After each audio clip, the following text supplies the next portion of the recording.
Actually starting really quickly here. In fact, faster than what I was ready. Oh, great. Okay. Hold on. We're going to need to be right back because, again, we are really starting fast. For some reason, tonight we decided to go really fast. There we go. Counts 0-1. Yeah, very, very well organized, as you can always tell. First pitch here, or second pitch here from Sokol. 1-1. The Adianta Outlaws face off against the Elmira Pioneers. After this inning, I'll give you a better intro because, again, for some reason, we decided we want to move at 100 miles an hour tonight. Usually I'm waiting here for the game to start. That one's taken inside. Strike two. Below again, I'm Taylor Storthy. Now 1-2 to Boone. He leads off for the Outlaws. That one's going to be grounded hard to short. Throw to first is in time for the first out. So Lucas Phelps is able to get first out right there. One away.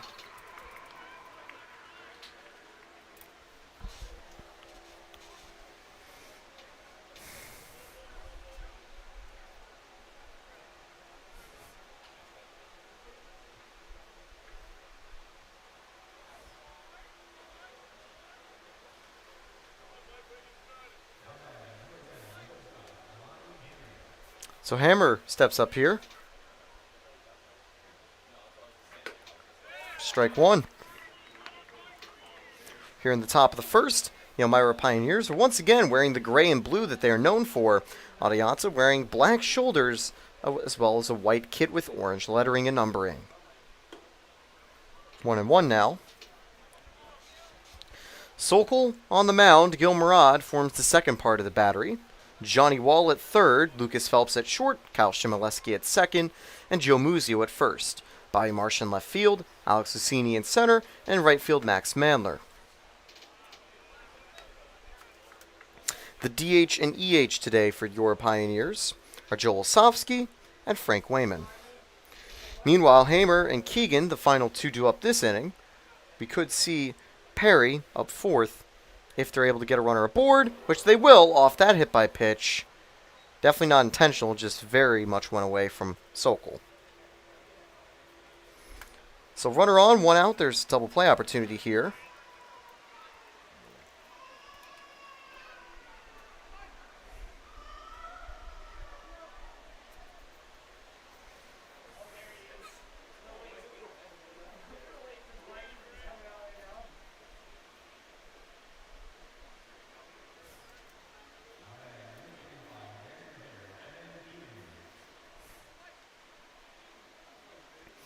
So now a runner on first.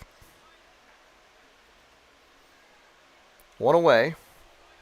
Here's Keegan. He swings and misses. Strike one.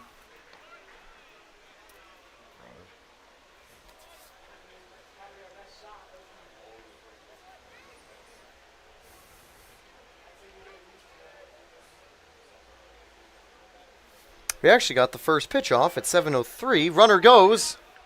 And that one gets away to the outfield. Runner's going to get to third. So an errant throw there from Murad. 0-2 count now. One away with a runner now on third.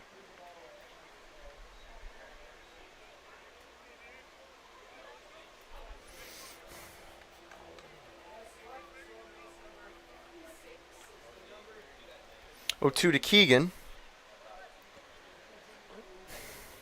Sokol would definitely want his first strikeout here to help him out. Don't want to go trailing early.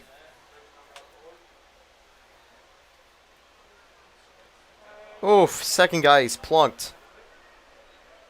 So Sokol struggling, I think, a little early.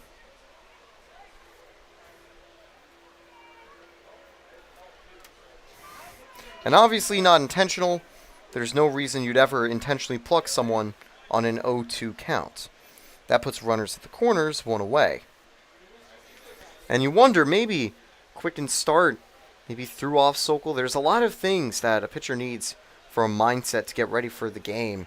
But I will say, when I've talked with Mike Sokol, he's always been very relaxed and calm. So I highly doubt that he'd be thrown off by an early start time or any change in the weather. Seems like the type of player who just goes out there and gets the job done.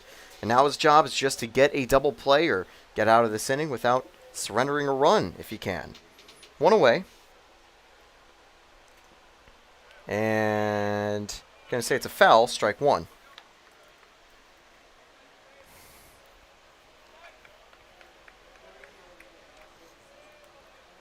Last night, the Pioneers played an interleague game at home and were able to win 6-4.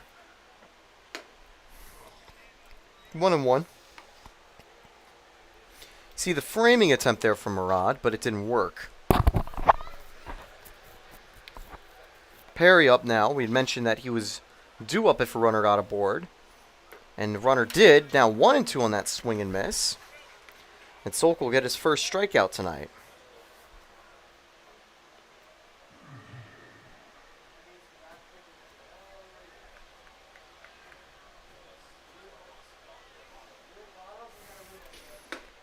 And just high, ball two. Very close one right there.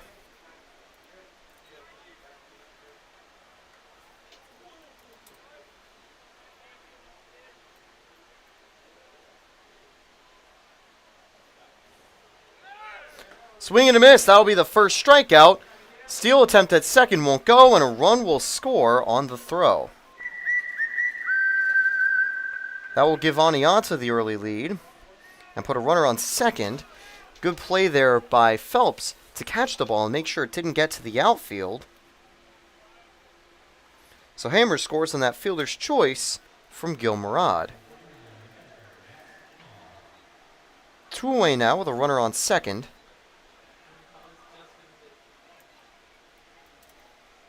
Maximoff comes up. That's going to be grounded right to Sokol. Hits off him. Kyle Shimoleski picks it up, but no time to make the play. Runners are going to be back at the corners. First hit of the game for Anianta.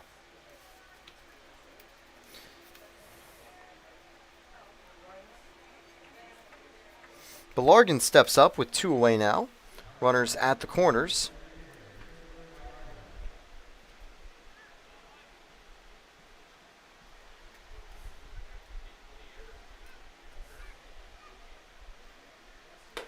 That first pitch is going to be taken. Strike one.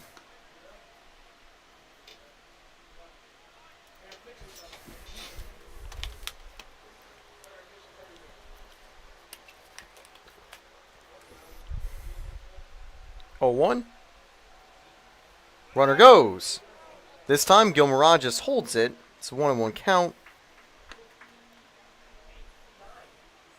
And sometimes it can be very much a reaction to try to throw to second to get a stealing runner. But whenever there's a man on third, I think the safest option is just to let that runner steal second. Because again, at least in the PGCBL, that runner from third can immediately bolt home. That one's going to be grounded. This time, Sokol comes up with it. The inning is over. 2 runners are stranded aboard. But 1 run comes home. Didn't come off a hit, but there was a hit in the inning. There was also 1 error from Gil Murad. 2 left on. Sokol escapes the first inning, but 1 little blemish, 1 little run. A lot of time for the PIOS to come back. It's something they've done before. More Pioneers baseball and a better introduction right after this.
And we are back here in Elmira.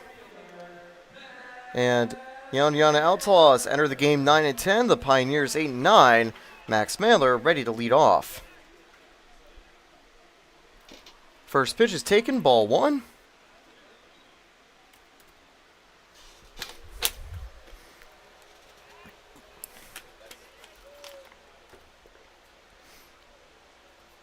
One 0. 2-0 now. He's able to get ahead here.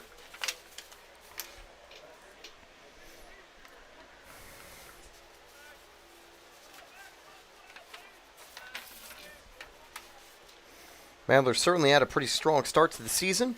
Enters the game with a .500 on-base percentage. He's going to drive that one deep right field. And it gets behind the right fielder over to the corner. Mandler leads off the game with a stand-up double. So that'll improve his already impressive .500 OPS. And he's going to get a runner immediately in scoring position for the Pioneers. What a start. And unfortunately, when you face Max Mandler, then you got to come up against Frank Wayman, who's batting second. And he's the most deadly hitter for the PIOS this season. He's got a .333 average, .538 slugging, a .509 OBP, and is the only player on the team with above a 1,000 OPS. He's got that runner on third. So, pitcher's going to have a quick conference with his catcher. By the way, the man on the mound for Oneonta, it's John Hacker. This is his first official start. He's had a .368 ERA in 7 1/3 innings. He has a 15-8 strikeout walk ratio, and that 15 number puts him in the upper part of the team's strikeout leaders. So definitely be ready for his stuff. Although a 15-8 strikeout walk ratio isn't the best. It's just a little under 2. And generally, you want 2 is about average or a little bit below average. But 15 strikeouts in 7 innings is certainly something that's tricky to deal with. Still yet to locate a called strike, or swing and miss strike today. Was on a 2-0 count, then Mandler got on base.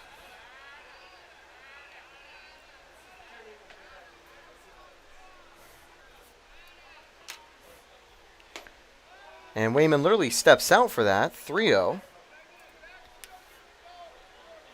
Where he called time before. That pitch didn't count, 2-0 now.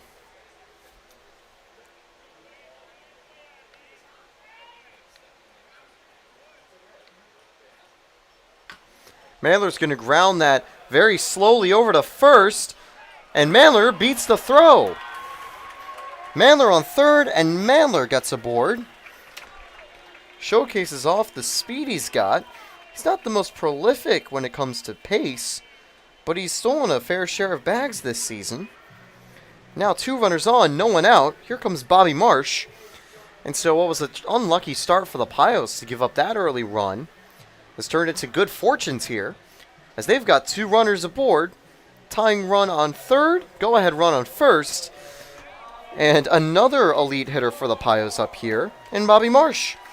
Marsh hitting .235 this season, 7 RBIs, his 2 doubles and 2 triples, or 3 doubles and 2 triples.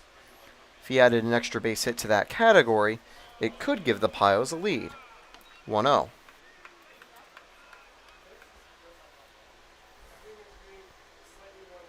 So as we mentioned before, Hacker hasn't thrown a called strike yet. 4 balls and 2 put in play. 2-0 here.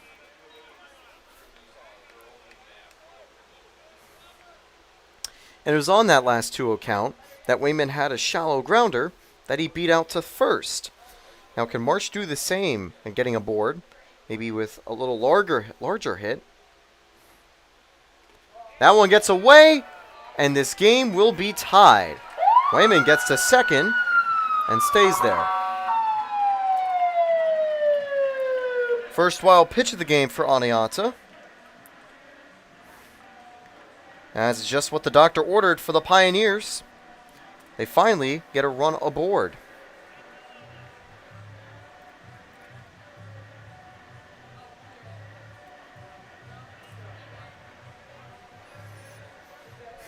Three-0 now. Wayman on second. And I have a feeling that this is probably going to be a strike, but Marsh is going to take. It's a 3-0 count. No, instead it's a ball 4. So Marsh didn't even need to swing his bat, and he saw the game get tied up. That's going to bring up Johnny Wall with 2 on, no one out.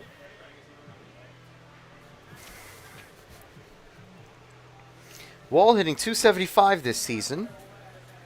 He's broken out in a big way as well for the Pioneers.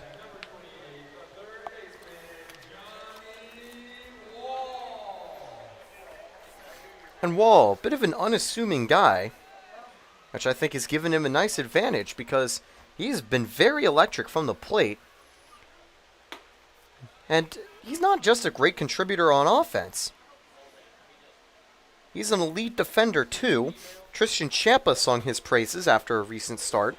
And speaking of Champa, we missed his most recent one. It was his weakest of the year, but Champa's still, I'd say by a little margin, the best starter, at least in performances so far, for your Pioneers.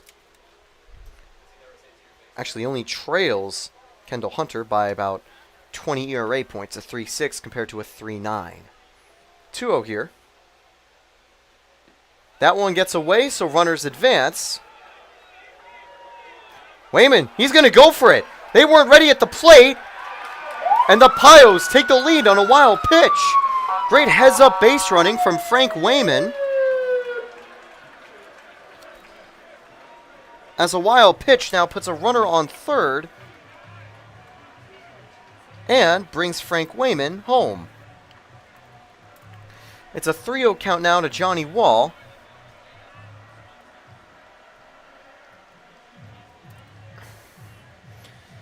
And things have gotten from good to great for the PIOS. Finally putting up run number 2. Oh, and by the way, we'll go into this detail a little bit more. Pioneers, rarely a team that score early on. In fact, their most recent win against Niagara, they were down 6-0 until roughly the 5th or 6th inning. So they've already got 2 on the board here in the first inning, with a huge stroke of good luck. Wall is going to flare that out to right. And it is caught, but that'll let Bobby Marsh tag up.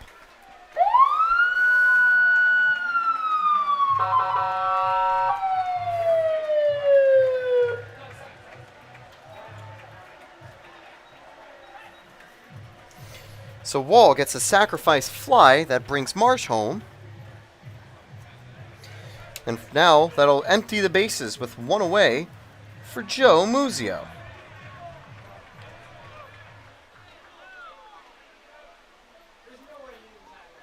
Wait, hold on. I think they're saying that Marsh didn't tag up. And here comes Coach Drum out there as well to talk about it. Let's review the replay really quickly since we actually have that opportunity. And Drum not happy. And you know what? I definitely have to wait and see the replay before agreeing or disagreeing with Drum. One thing I can agree with, however, is that you should definitely challenge a controversial call like that.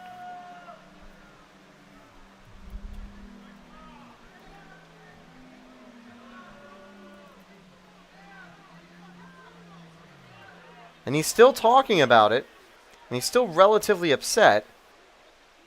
And I don't think they're going to change their mind. That's going to put 2 away. We'll update the scoreboard in just 1 second. But indeed, 2 away.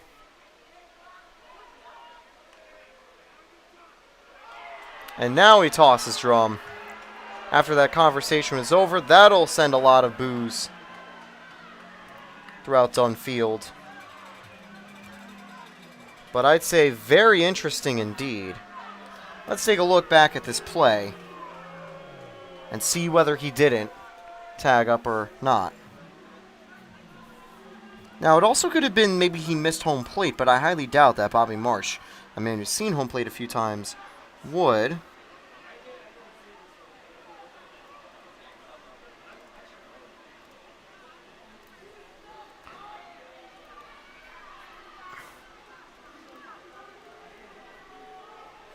It's hard to tell, but it looks like Marsh got it off at the right time. But a very close call.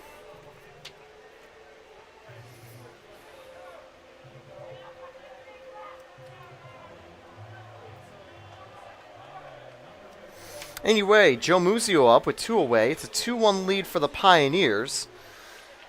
But certainly a questionable call. 1-0. That is certainly interesting.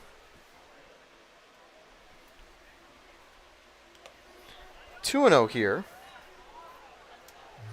And I'll just let you know, still no strikes thrown by Hacker that have been taken or swung on and missed. It's been only balls or balls in play. Here's the 2-0 now to Muzio. Muzio grounds that hard and foul, so that'll be the first strike we actually see on the board. 2-1 now.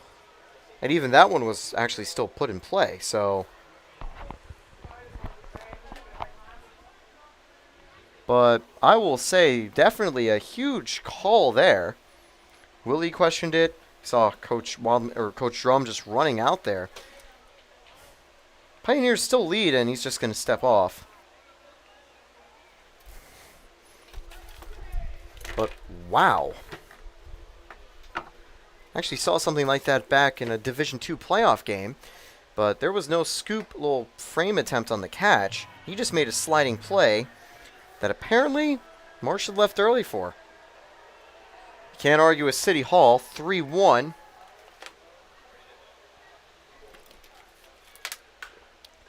Muzio grounds that hard to third.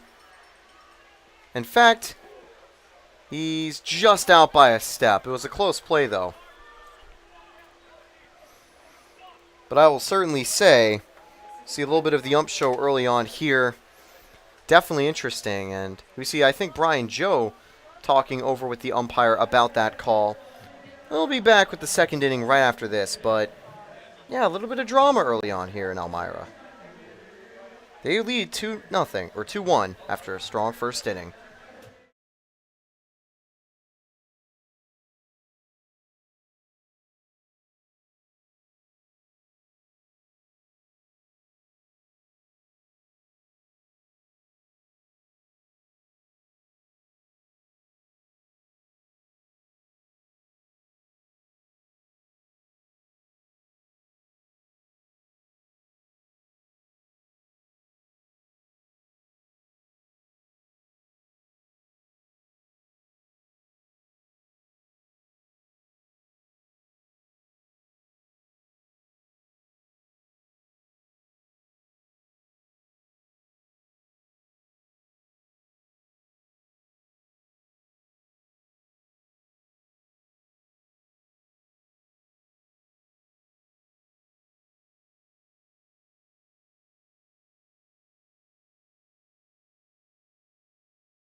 Top of the second underway.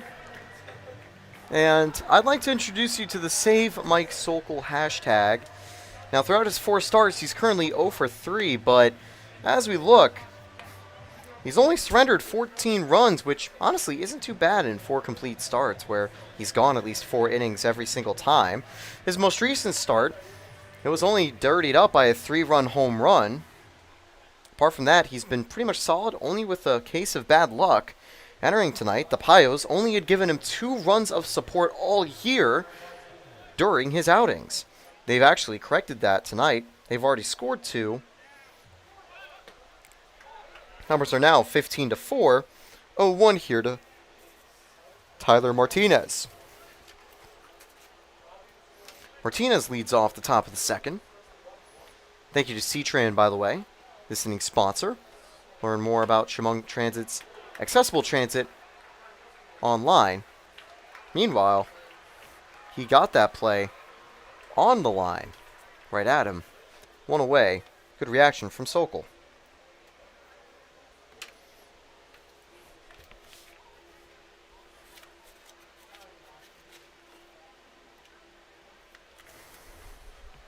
Connor Coney steps up here. Connor Cooney steps up.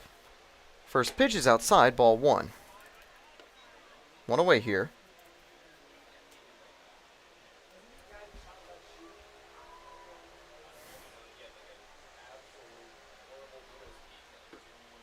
One and one there.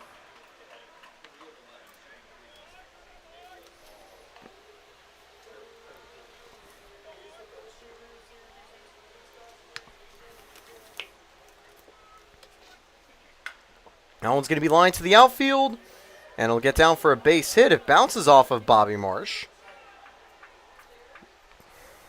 So 1 on with 1 away.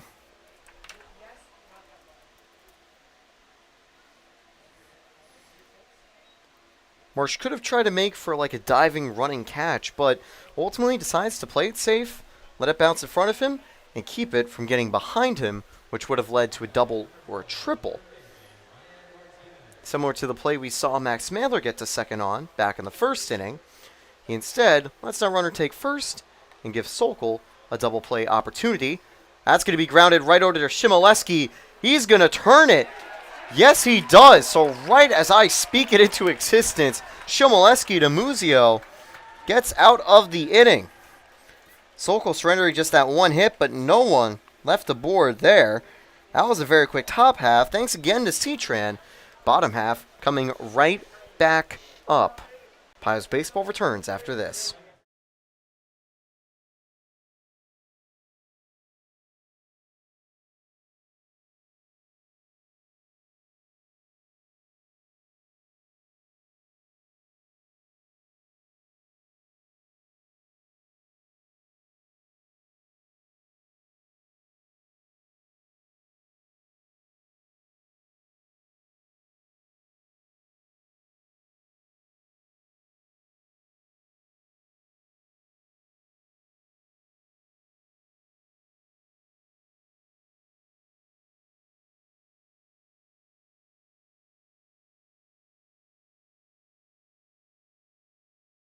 By the way, make sure you call that number and get yourself some PIOS tickets. PIOS lead 2-1. Bottom of the second, up next.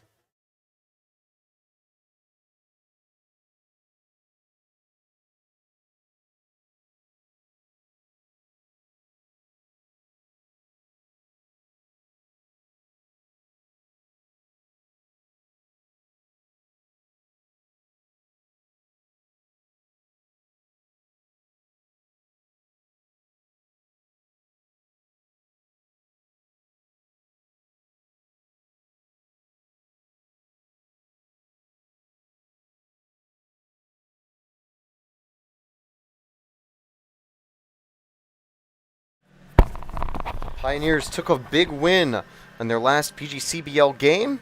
It took a while, but eventually the Pioneers were able to rock the Niagara Power bullpen. Logan Shader got his first win of the season. Murray took the loss. Frank Wayman had a huge night, going 3 for 4 with 4 RBIs. That first pitch is fouled away for strike 1.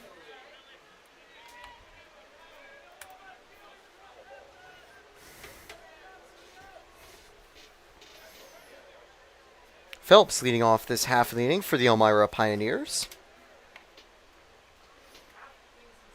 That's going to be grounded over to third.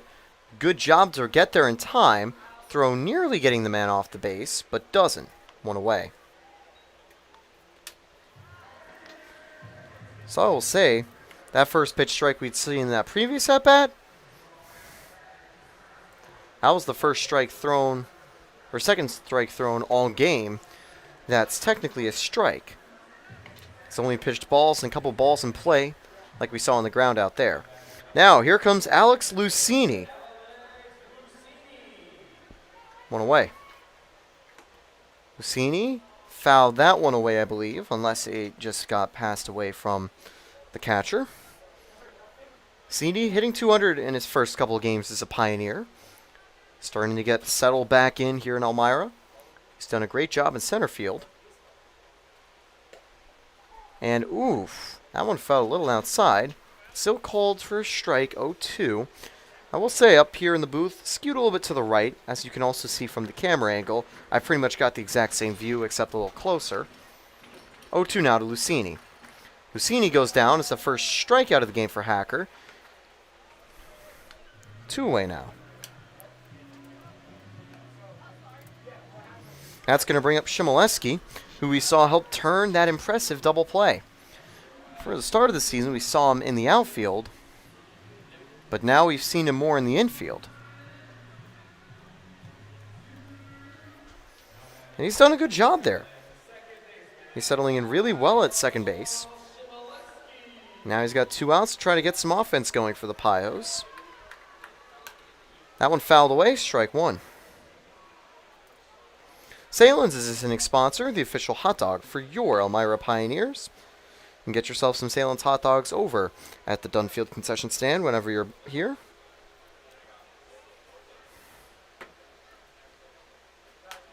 That one fouled away, 0-2. Currently 75 degrees in Elmira. Nice weather for a baseball game. It'll get a little cooler tonight. By the game's end, it could expect 64-degree temperatures, maybe a little lower. 8:47 will be the sunset. Things look clear here on Elmira until Saturday. There's expected rain, but if my sources are right, I believe Saturday the Pioneers don't have a game. Or they might. I need to double check. No need to double check this play right here. It's the final out of the inning. Hacker does a lot better to retire the Pioneers in order. Pioneers still lead 2-1, but a long game to go. We'll be back with more Pioneers baseball right after this.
We're back here in Dunfield, top of the third inning.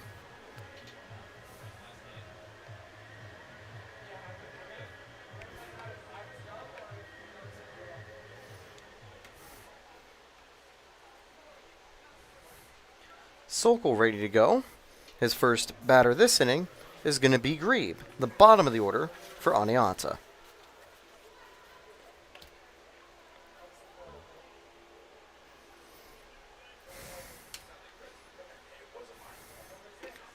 And strike 1. Not sure whether that was in the zone, but I'm pretty sure they called Grebe on going around. 0-1 here.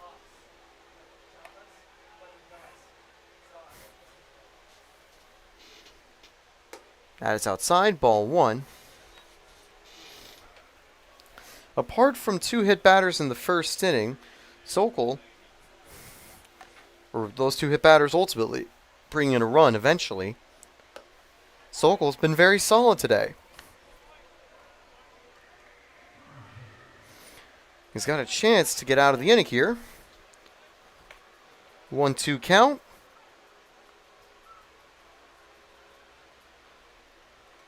And that one goes in the dirt. Whoop.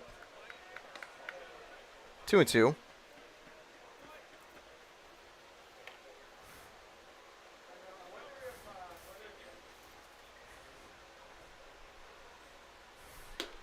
Ball 3.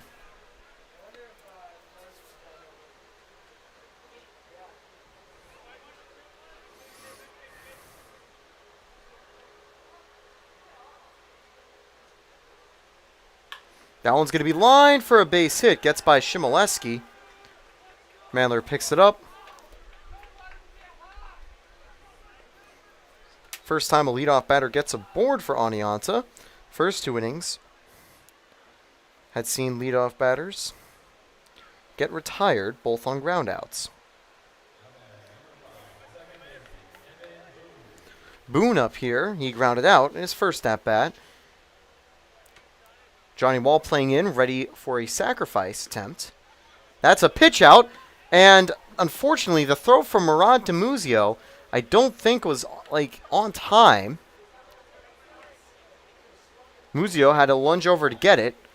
I think just was a little off target. I was trying to think of what to say for on time, on target. I think it was well timed, just off target. They did catch Grieb out to dry there. Now the count is 2-0. I will say, though, good job by Muzio to just grab onto it and not let it get to the outfield, because that would have caused issues for the Pioneers. Would have sent Grieb to second or maybe third. Now Grieb goes. This time the pitch out works, and they get him out at second. 3-0 here.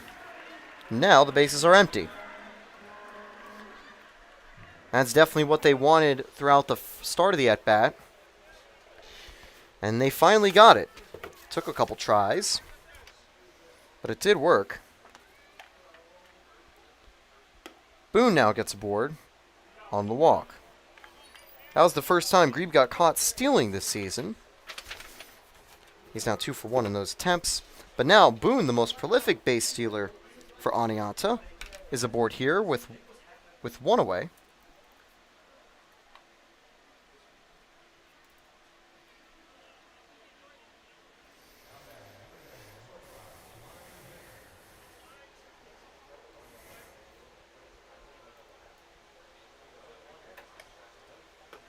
First pitch lands, strike 1.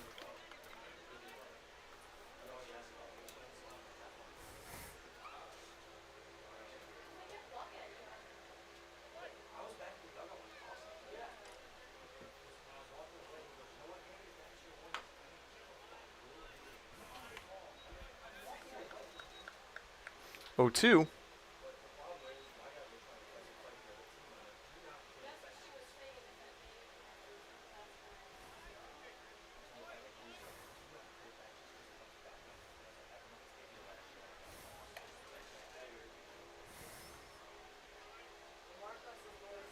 Pickoff attempt, Boone back safely. Oneonta and Elmira, pretty close so far this season. Oneonta enters the game 9-10. The Elmira Pioneers are 8-9.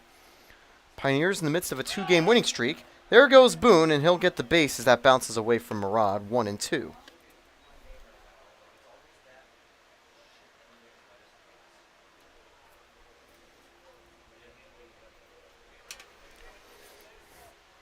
Wonder if Boone is going to look to third here. He doesn't. Grounder gets past Wall, picked up by Phelps. Phelps, however, can't make the throw, but it does keep Boone at second. 2 on, 1 away. It opens up the double play opportunity again.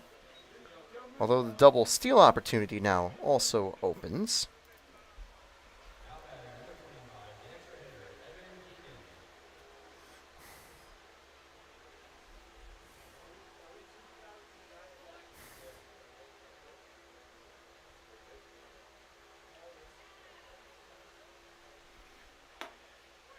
Ball 1 a little bit high.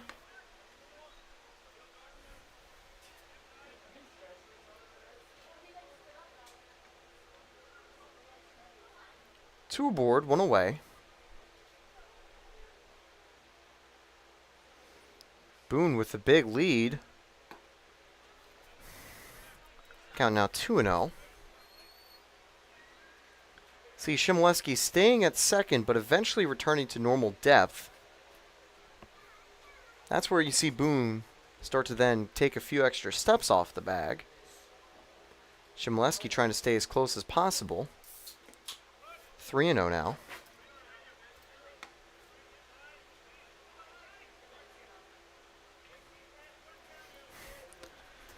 Pioneers still have a 1-run lead. Obviously, it was a close play with Mandler back in the first inning. Could have made it 3-1 instead of 2-1. That one lands for strike one. It was an obvious take there from Keegan. Keegan was hit by a pitch in his first at-bat. He now has a 3-1 count and 2 aboard.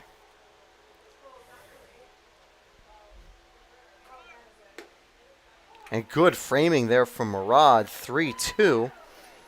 That definitely was close to on the border of the corner, but I think the frame job there kept it in the zone. Full count here, 1 away. Boone with the lead. Both runners will probably go. No, they stay. It's fouled away. I would not be surprised if we see runners in action on this very next pitch. And again, there's no reason really not to. Boone is a very fast base stealer. 3-2. That one's going to be grounded over to first.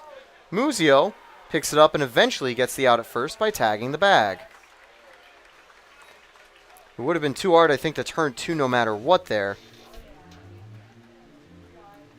That'll simply advance the runners. Second and third, 2 outs. Here comes Perry. Perry struck out in his first at-bat. The Oneonta Outlaws played the Pioneers earlier in Oneonta in a game where it was a little bit chilly. But the cold didn't deter the Pioneers from getting their first win.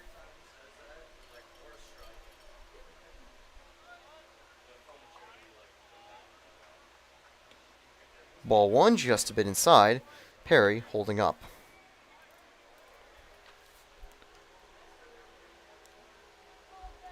Sokol looking to get out of the jam here. He's got 2 outs. That's inside again, 2-0.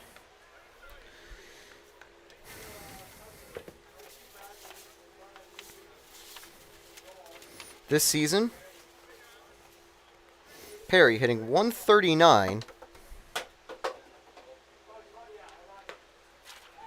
But if we can improve that number in this at-bat, that would also improve the situation for the Outlaws.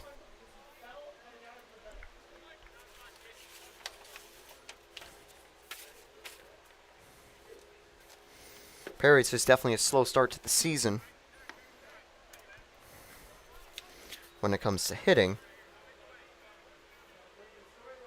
Notably, he does have 7 free bases. However, he also has 19 strikeouts. That won't be a strikeout. It's a ground out. Muzio ends the inning. That's his second unassisted ground out in a row, and the side is retired. 2 hits leave the bases stranded with 2 aboard. Still a 2-1 lead. Thank you to Multimedia, a business printers, for being this inning's sponsor. They help print all the signage for your Elmira Pioneers. So thank you again to Multimedia Services. Bottom of the third coming up right after this.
Bottom of the third.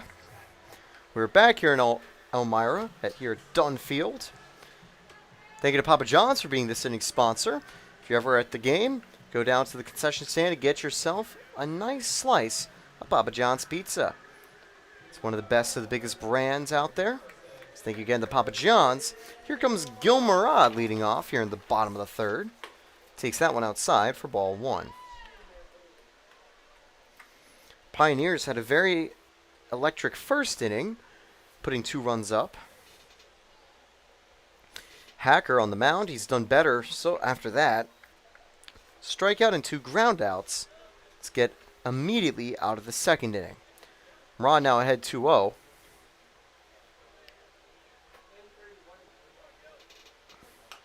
Fouled away.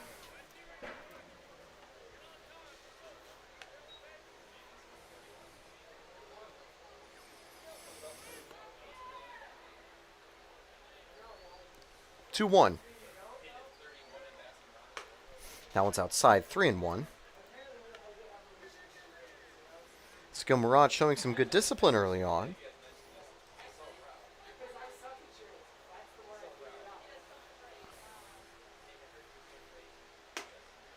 Murad on with a walk. That's going to bring up Joe Olsovsky, the extra hitter.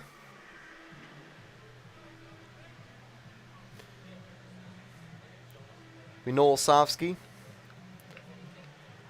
He's one of the strongest pitchers in the bullpen. 8 innings pitched, 11 strikeouts, just 1 hit surrendered. But he's also been a pretty consistent player at the plate for the Pioneers.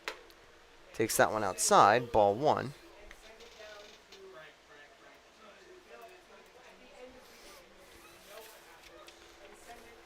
Olsovsky, 340 OBP. That's just a little under the team average, but still pretty solid. And he's already worked himself a 2-0 lead in the count. PIOS as a whole, not hitting the world's best so far, but they're hitting at the right times. We've got a 203 average on the season. But of course, we did see their offense come alive last time. Rod gets to second on a wild pitch, 3-0.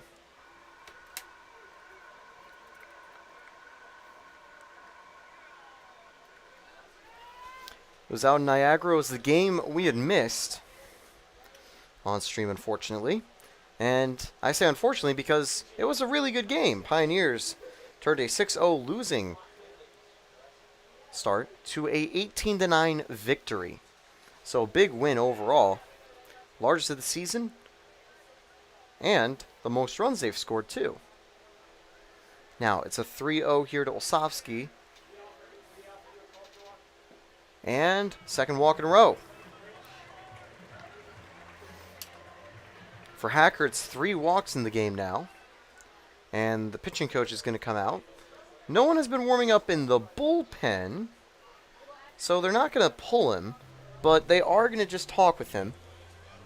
And I have a feeling it's just to let him know, hey, just got to settle down and get back into it. Pioneers will hope that he doesn't, though. You know, so far for Hacker, he hasn't been getting through the mainframe that well. Hitting a lot of firewalls against the Pioneers. Struggling to find the strike zone. I was earlier in the game mentioning that he only had a couple recorded strikes that were even swung on and missed or even taken as strikes. He did eventually get his first strikeout in the second inning against Lucini. But generally, he's been doing quite a few more balls than strikes. That'll be an impromptu conference for the entire infield now. Wildman able to talk with Mandler. He got on base with a double and scored in his first at-bat. But now 2 aboard, no one out. A really dangerous situation for the Pioneers.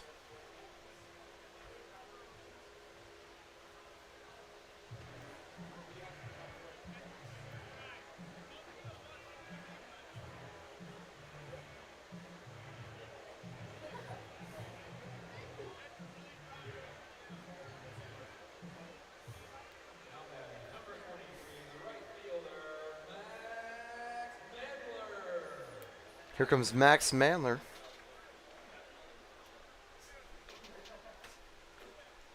That one's outside, ball 1.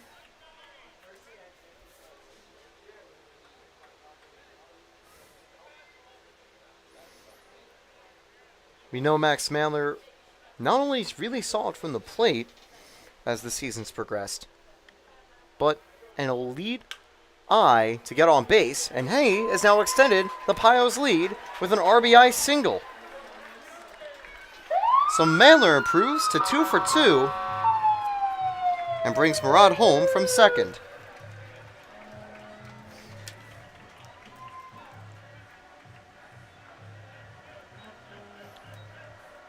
You could say that they deserved that third run back in the first inning, but the ball doesn't lie. It finally comes home in the third, and that's going to bring up Frank Wayman. So out of the frying pan and really into the fire for Oneonta.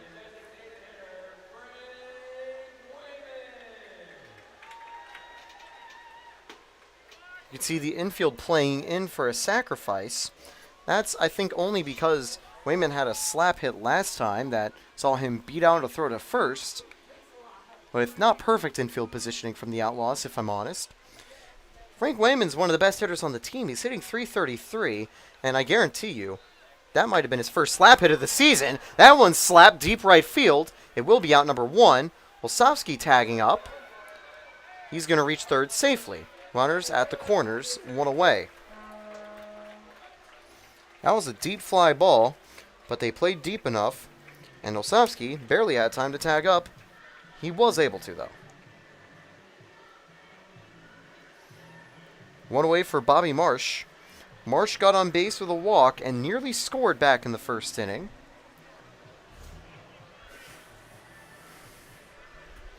There's that play that definitely will be interesting to look at again. Unlike in the previous one of the previous games against Jamestown, there wasn't any clear frames of whether he left on time or not. Anyway, Marsh can still try to make up for it here, bring a run home. That one gets away, although they're going to say it's fouled, so Mandler, the runner first, will have to go back. 0-1, 1 away for Mandler.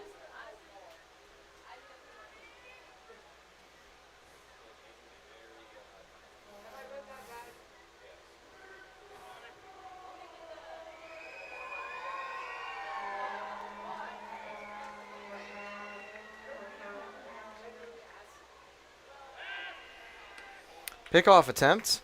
Mandler safe. Wayman just grounded out. We'll be watching from the dugout. Olsovsky took a little lead but comes right back.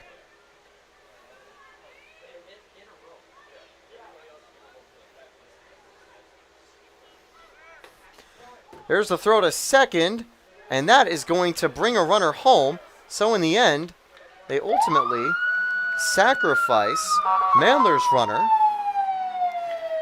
to bring Olsovsky home. And I'll say, with a lead like this, the Pioneers, I think, are completely in the right with that play. And I believe he did jump early like we've seen before. Actually, no, he didn't. There was a pitch on that play. So even though they do take it out, they do get that run home. Now it's up to Bobby Marsh to keep the inning alive. That one's in the dirt, ball 1.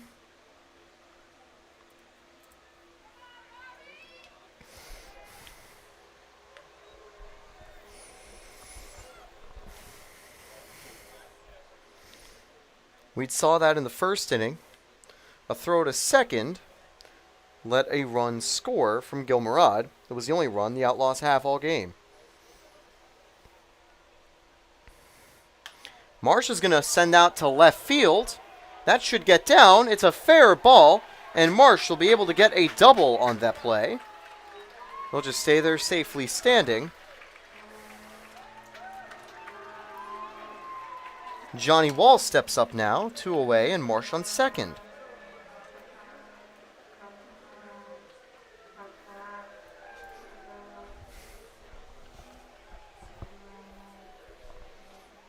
A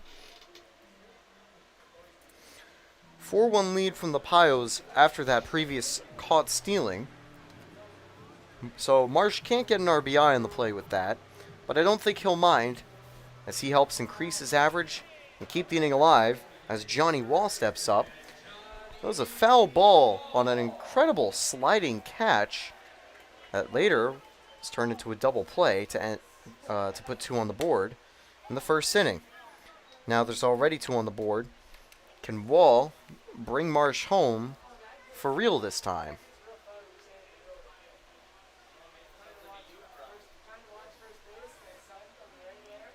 0-1. And that one a little bit low. Strike 2. Ball 1. So there's 1 strike and 1 ball in the count.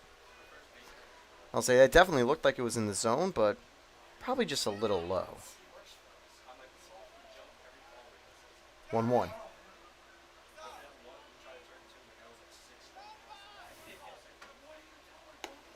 Strike 2 this time.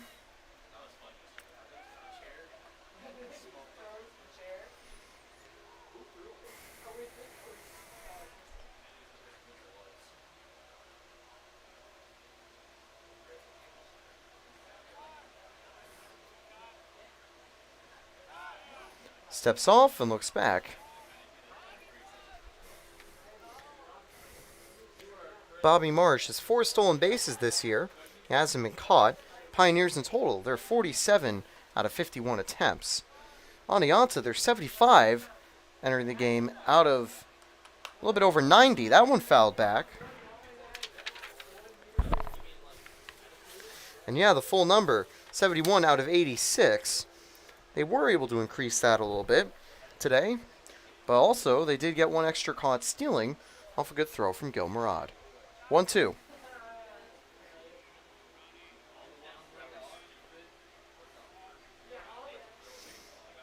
Wall hits that hard to short, and Wall will get a board.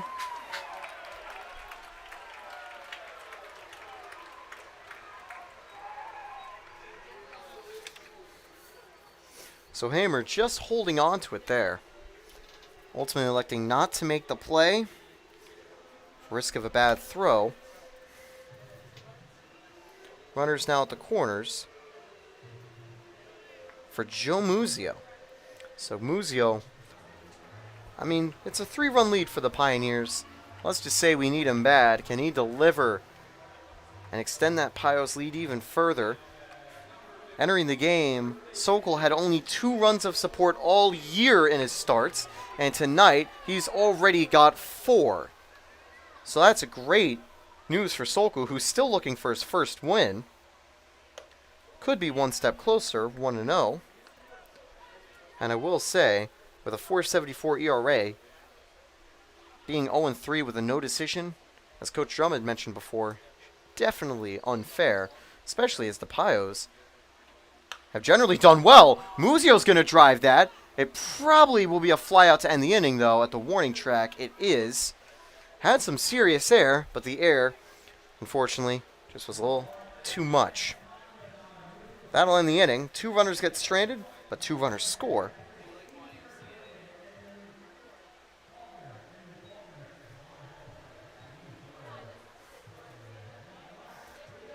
The Pioneers get 3 hits in the inning, no errors, and as we mentioned, 2 left the board, but successful inning overall. Thank you again to Papa John's for being this inning sponsor. We'll be back with more Pioneers baseball right after this.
So we are back here. Maximov takes strike one on that outside corner.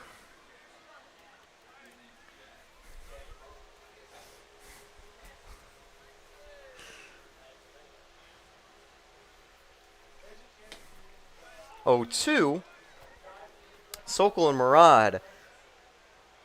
Like an artistic duo creating a new Mona Lisa, making those outside corners red. 0-2 count here with no outs.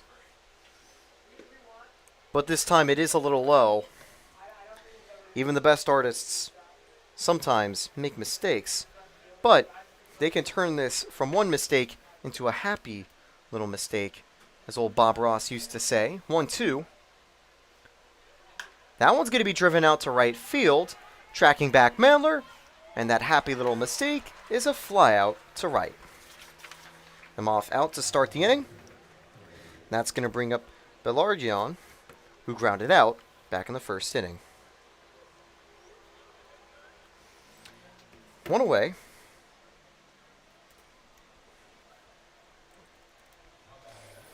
And Sokol's starts have almost always been unlucky with just one little bad thing, leaving a run to come home. In fact, out of the 14 runs given up in his starts, only 10 of them were earned. And that's actually a surprisingly high percentage for a starter. So you can tell that there's definitely errors or other things coming into play for his starts. Tonight, though, finally getting some run support and in control, 2-0 count.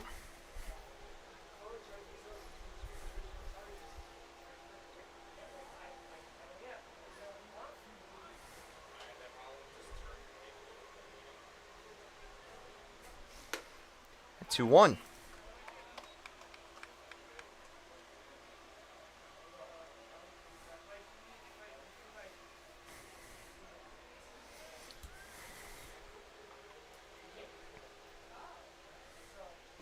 Sokol can't find that one. It's a 3-1 count now.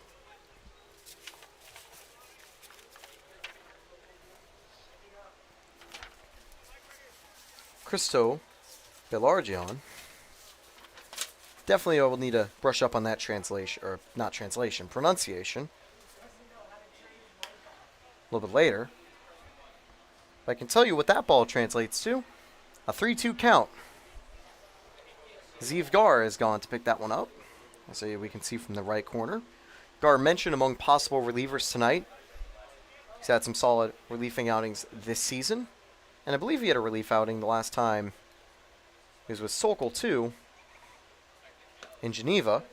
Laryan is on base, the first walk surrendered, and third free base given up by Sokol.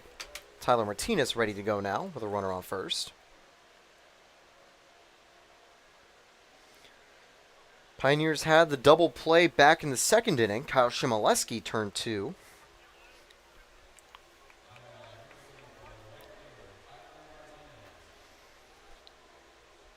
Wonder if the Pioneers can get it again. That one's low, ball 1. Martinez grounded out immediately to Sokol to start the second inning in his first at-bat.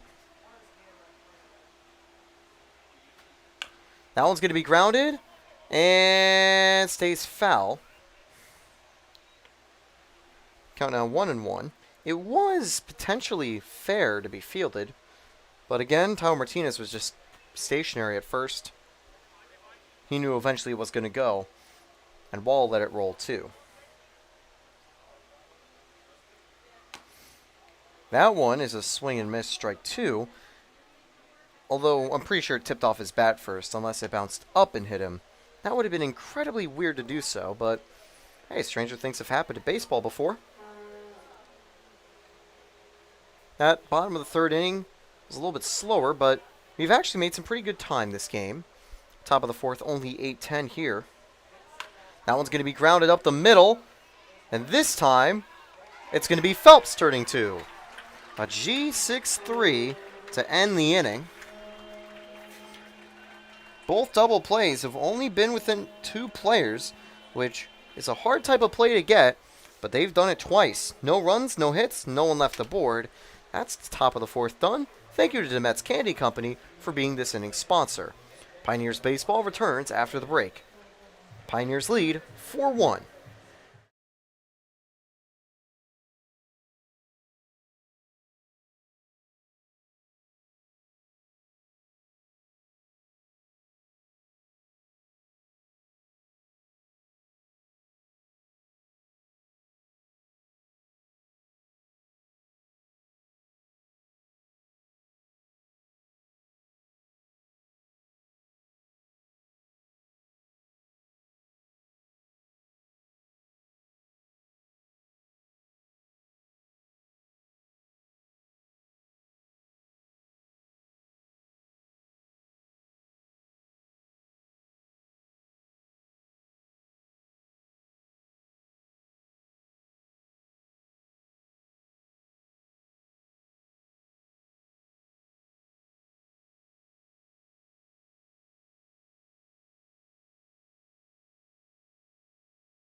Bottom of the fourth, ready to go here. First pitch getting ready to Lucas Phelps.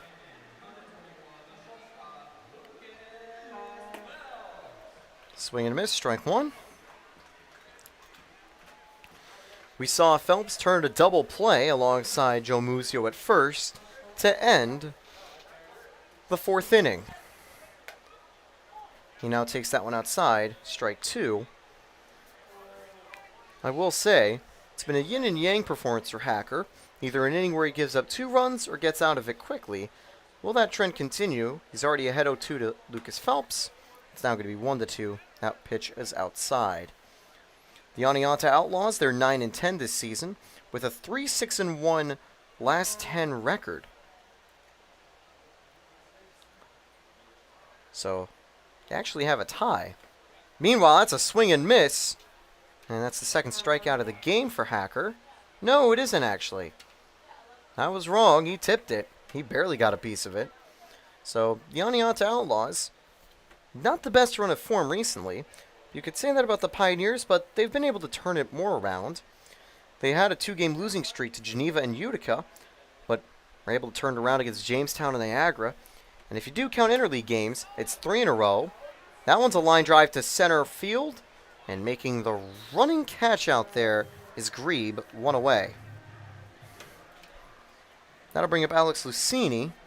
He's 0 for 1 with a strikeout.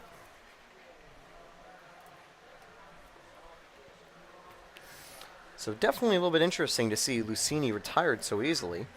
But I have a feeling that he could just be another platoon victim. Similar to Bobby Marsh. Not similar to Wayman, who's actually hit against the platoon this season pretty well. 1 away. That one's low for Lucini, ball 1. Still don't see anyone warming up for Oneonta. They're going to be trusting Hacker to go quite a bit of distance. That one's going to be grounded over to Hamer at short. 2 away. Hard throw, but didn't get the first baseman off the bag. Chmielewski now coming up. 0 for 1 with a ground out. And I'll say what's really funny, it was Phelps, Lucini, and Chmielewski that went down 1-2-3 in the second. One more out, and it'll be a repeat of that. Thank you to Vasco Brands for being this innings sponsor. They're your one-stop shop for all your janitorial needs. And if you ever need and do visit Vasco Brands, just make sure you tell them the Pioneers sent you. 2 away. Outside for Chmielewski, ball 1. Still a pretty nice day out here. I'll say it's not very buggy, which is honestly a blessing because here in Elmira, we're not too far away from the Chemung River, and that's where you'll see a lot of flies and things buzzing around. And so I'll definitely say it's good for fans that they can avoid that at least for tonight. I think I've mentioned a few of my battles with bugs before in the booth. But for tonight, they're not here. Shimoleski pops that one up. Hamer gets under it. And that'll be the inning. So, 1-2-3 again for the Pioneers. They still lead 4-0. Sorry, 4-1. Top of the fifth coming up right after this. And that was actually very quick, only 7-minute inning.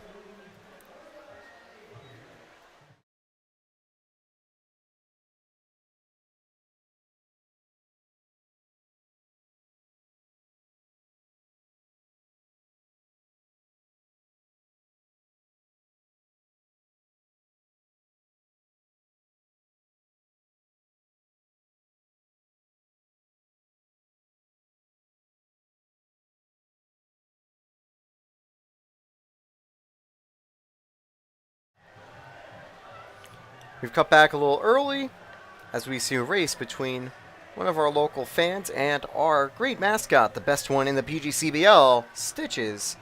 And fortunately for our boy Stitches, he's a little slow. Definitely don't think that he'd do a very good job on the base path for the PIOS. That kid certainly could. Might be a future Pioneer. Who knows? Anyway, we'll be right back as Sokol finishes up his warm-up.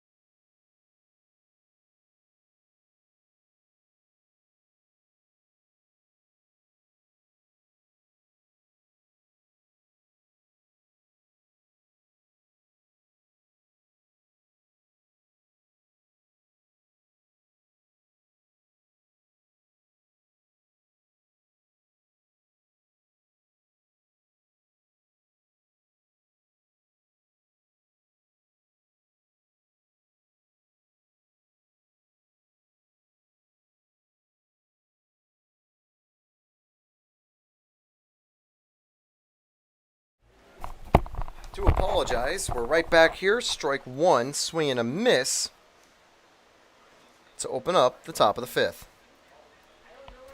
That one's now going to be grounded to Sokol, and so just as we turn back, that's the first out of the inning right away. Cooney now only one for two. Yeah, that single earlier. Won't get a single this time. Here comes Ryan Martinez up now with one away. And I'll say, don't see, I think, activity yet in the PIOS bullpen, and that's for a pretty obvious reason. Sokol has been getting through these innings very quickly after a little hiccup with 2 hit by pitches in the first inning.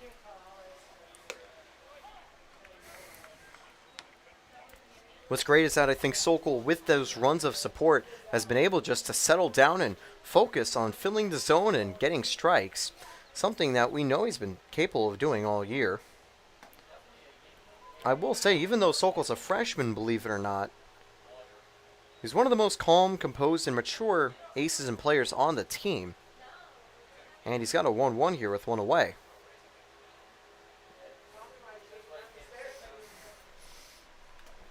Now one's a swing and miss, strike 2. So 1 away, 2 strike count. Sokol hasn't gotten too many strikeouts tonight, only 1. But he's been retiring batters with relative ease and quickness. He's only allowed 7 base runners in total. 2 of them were killed on double plays. 1 of them caught stealing. The others either stranded or eventually scored. By the way, Arnett Health is this inning's sponsor. And, oh, they're actually checking up on the umpire who got hit by that foul ball. That's where it tipped.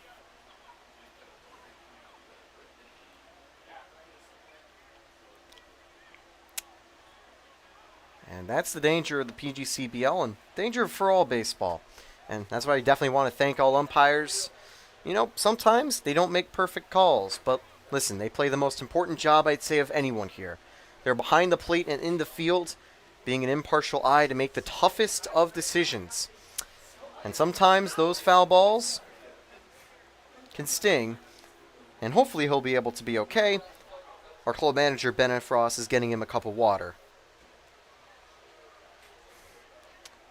But that'll cause a small break in the action. But I think good to see that subtle. We also see the team trainer, as well as one of the coaches from Anianta out there.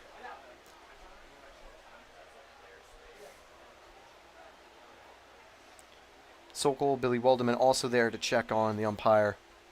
So good to see.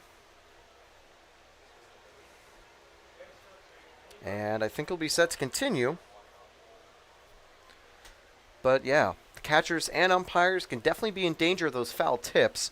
We see that sometimes in the majors where those can ricochet in a weird way. And applause around Dunfield as we're now ready to continue. So great news. Looks like he's all good. 1-2 now with one away.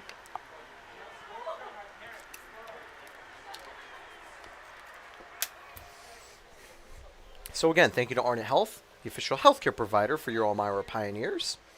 This inning's sponsor.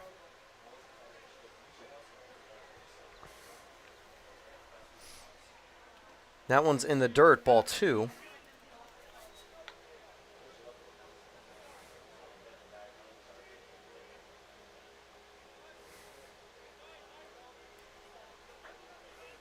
Two.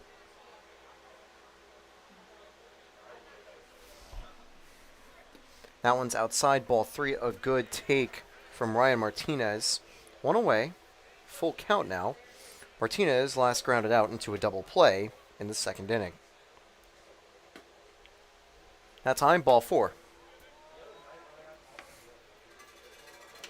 That's going to bring up Grebe, who singled in his previous attempt, but was later caught stealing. 1 on, 1 away. So another double play opportunity opens up. And I will say, it is more likely than not, as Sokol has been forcing a lot of weak contact today. It's a start that isn't always flashy with strikeouts, but as long as you're trusting your defense to get the outs, and the defense is consistent in delivering it, it's certainly good. The one error the Pioneers had came from a throwing error on a caught stealing attempt from Gil Murad. So, can't even really blame the fielders for that one. As good as Gil Murad has been at catching a few runners, occasionally those throws can get away from even the best of us. So, 0-1. I will say, I like how I say us when I've actually never played catcher in my life. When I used to play Little League, I was more in the infield and outfield from time to time. But, yeah, never behind the plate. 1-1 here. So, 1-2 now.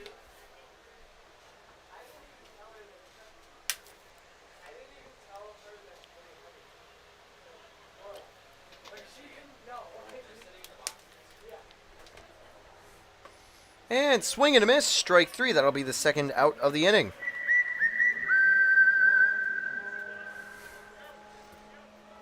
That's going to bring up Boone, the leadoff hitter.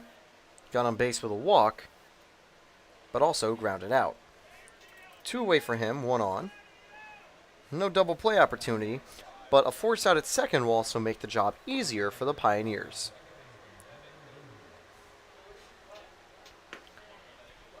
So I will say what's actually pretty funny, we've only seen 2 home runs on broadcast, and there's only 2 home runs conceded all year. Actually, 3 for the Pioneers there have been conceded. We did miss one in Niagara. That one gets away from Murad, and he needs to get it because the runner's just going to get to third.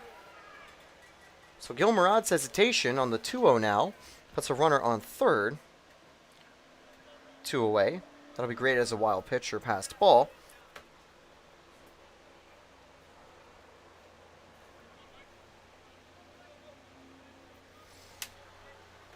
So as we've said, just unlucky circumstances getting runners into dangerous positions. Sokol is 2 away, but can he get out of it?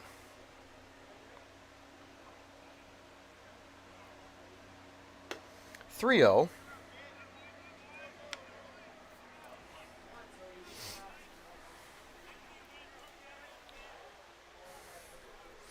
Boone, he's hitting .390 with a .559 on-base percentage. He has a .974 OPS. That number's just gone up after his second walk of the game. So runners now at the corners, a 2 away. I will say, if they try to steal second, unless Murad is early as the bird getting the worm, he should sit back and maybe try to bait out Ryan Martinez at third and not risk a run coming home.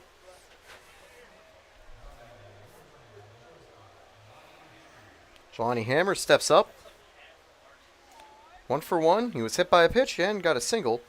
He's the only run scored so far for Aniata. Runner goes. Murad's throw this time is on time, but they call him safe because it was dropped. It's a 4-2 game now with a runner on second. It was a good throw, but just fell out of Shimoleski's glove, I believe. Could have been, I'm pretty sure it was, yeah, Shimoleski. 1-0.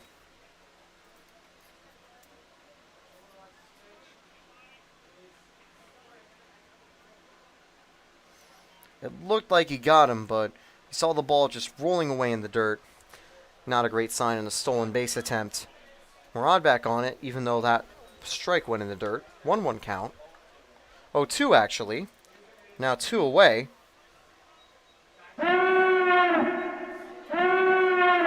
Oh, 2 here for Sokol.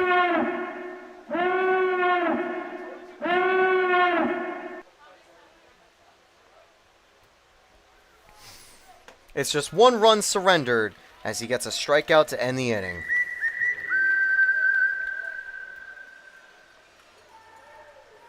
One left aboard on actually no hits in the inning, with just 1 play that isn't even called an error, letting that run come home. More PIOS baseball right after this. PIOS still lead 4-2. Thanks again to Arnett Health.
Bottom of the 5th here at Dunn Field. Thank you to First Transit, this inning's sponsor for your Elmira Pioneers.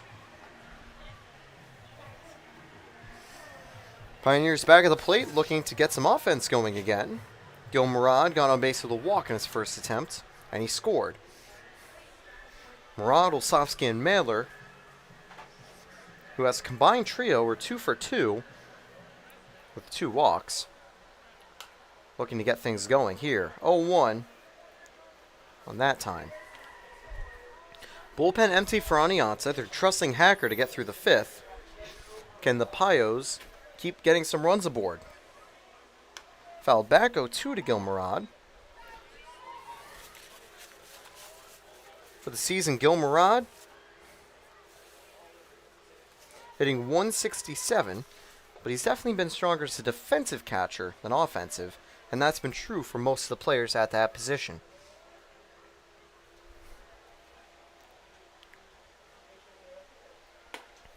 And I will say, a sub-2 average isn't always the greatest on paper, but keep in mind as well as a collegiate woodbat league, and the fact that the Pioneers as a team are barely over the Mendoza line in their team average, that is about just a little bit under average, which is honestly very good.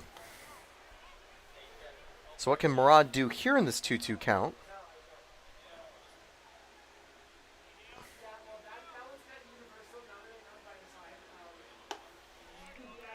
And he now gets ahead 3-2.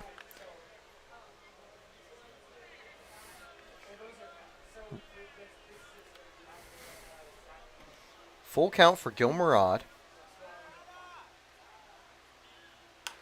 That's going to be lined and foul.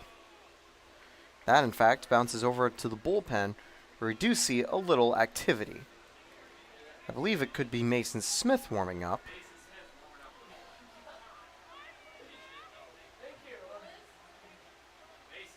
And outside, Gilmarad gets his second walk of the game. Runner on, no one out now for Joel Osofsky.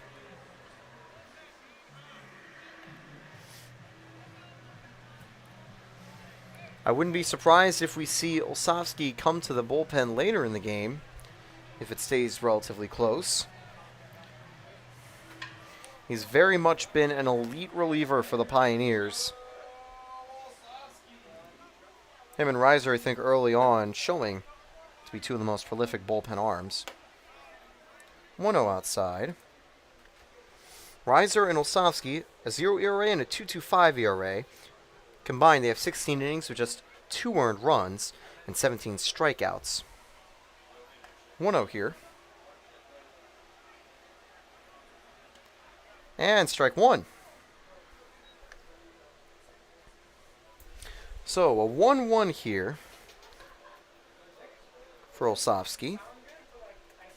He's got that runner aboard, and Gilmarad. Can he help him move? Osofsky takes that one inside, ball 2.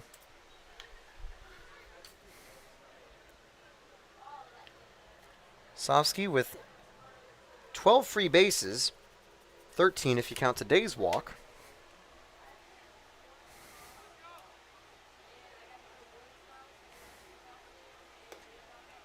That one, strike 2.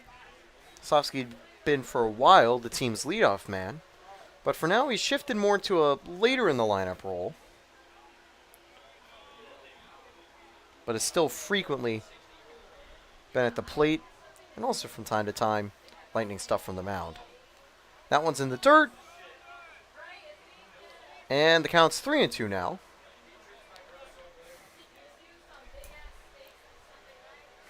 Gilmarad doesn't go. And I will say, what they also are doing here is increasing that pitch count for Hacker. See 2 players stretching over at the picnic area, which is right outside the bullpen. Osofsky fouls that one off. And I will say, foul balls that go to the right direction can definitely pose a danger for parked cars. 3-2 now.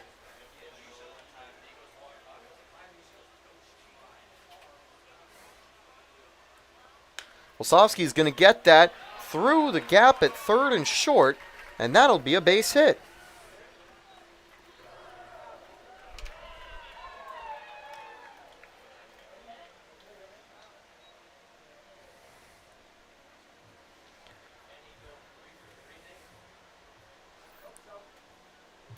Now the next game for the Pioneers, they travel to Batavia again to face the Muck Dogs. They're 0-2 in the season series. But Coach Drum said that, that second game was one we probably should have won. See if the Pioneers can right the wrongs against their sister team. Here comes Max Mandler with 2 aboard, no one out. Mandler looks for a sacrifice bunt. It goes, and I'm pretty sure that'll be strike 1. Today, he's got 2 hits, a double and single. He's, in fact, a triple and home run away from the cycle. 0-1 now. Infield playing deeper. Foul that one back. So that should definitely be the end to any bunt attempts from Mandler. So from bunt shift back to, I think, a standard shift now for Anianta. 0-2.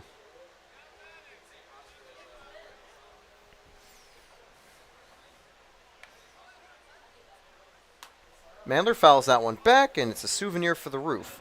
He stays alive.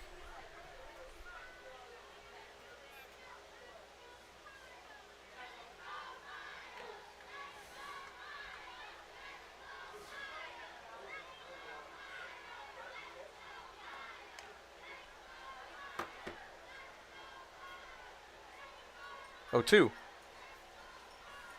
Swing and a miss, strike 3, and Mandler is retired for the first out of the inning. That'll bring up Frank Wayman with 1 away and 2 aboard.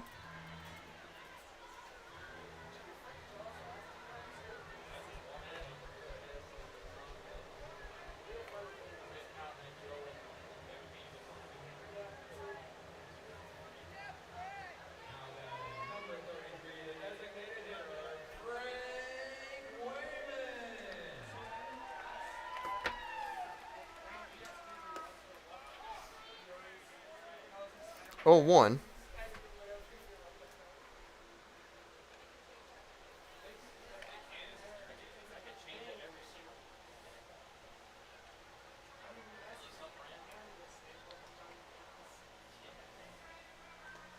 That one's in the dirt, ball 1.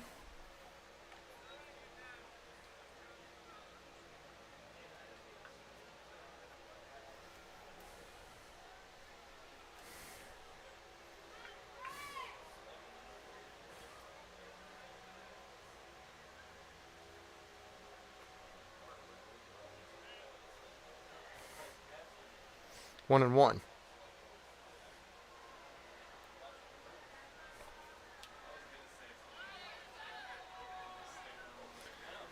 Wayman 1 for 2 today. He flew out in his last at bat.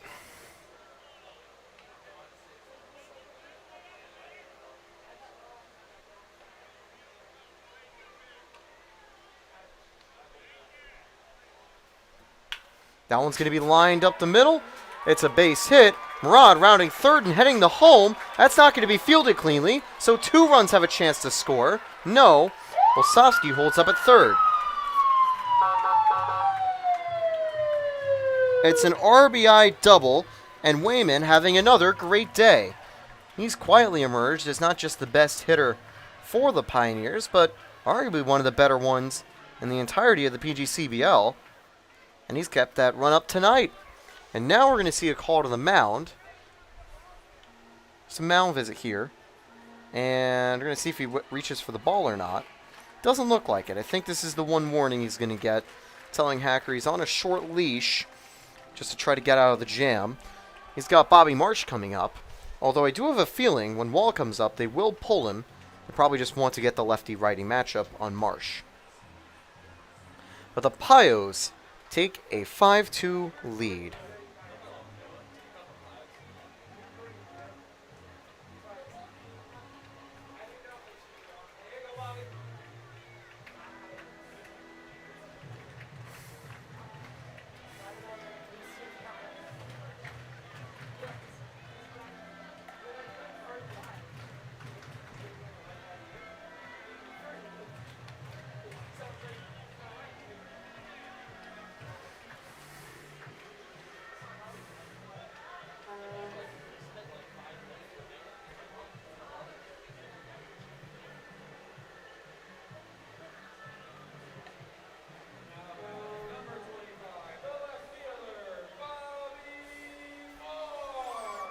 Here's Bobby Marsh, 1 away. That one inside for ball 1. Now we know Marsh, he's generally a little weaker against lefties, but tonight he's 1 for 1 with a walk, and he's got a chance to try to bring some runners home.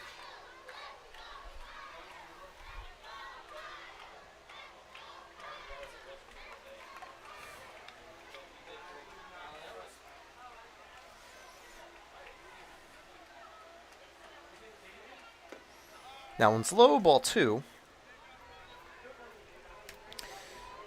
With 1 away, we'll likely see Johnny Wall unless there's another double play. And as unlikely it is in this situation, we did see 1 double play earlier in the game with a missed tag up at third. Always a tough call to get. And that one was probably 50-50. 2-0 here.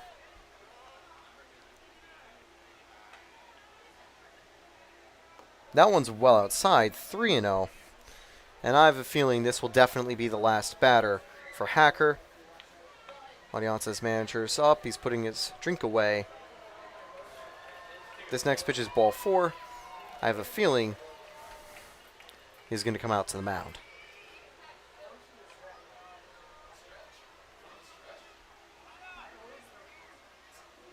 And that is ball 4, and that will be Hackers Day, I think, done. It is. Bases loaded, 1 away. And while we get this pitching change all set, let's thank all of our sponsors. They help make the Pioneer season possible.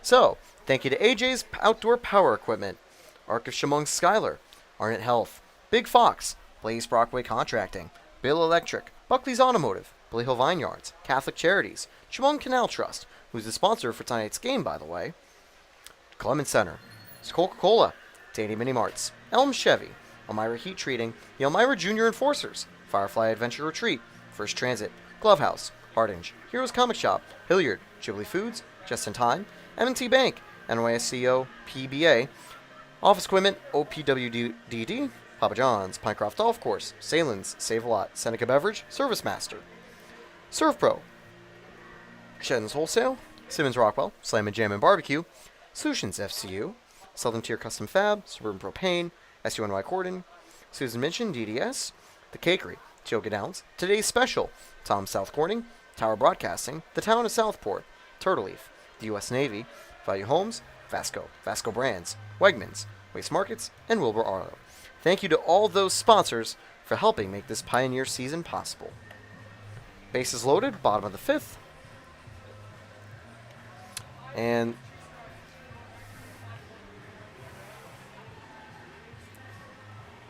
looks like the number 50, can't tell that second number, is coming onto the mound.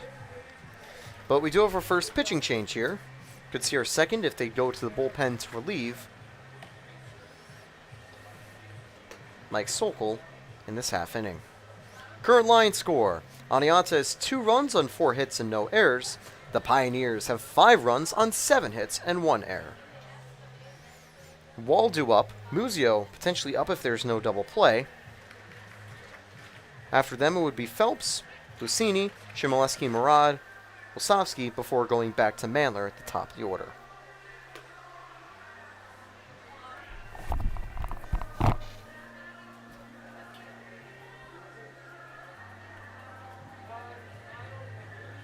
All right.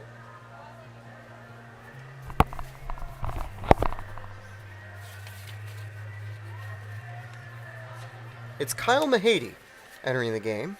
He's a .532 ERA in 22 innings pitched, 2 games started, and a 2-1 record. That means Hackers Day is done with 4.1 innings. He'll also be responsible for these 3 base runners, but already he has conceded 5 earned runs.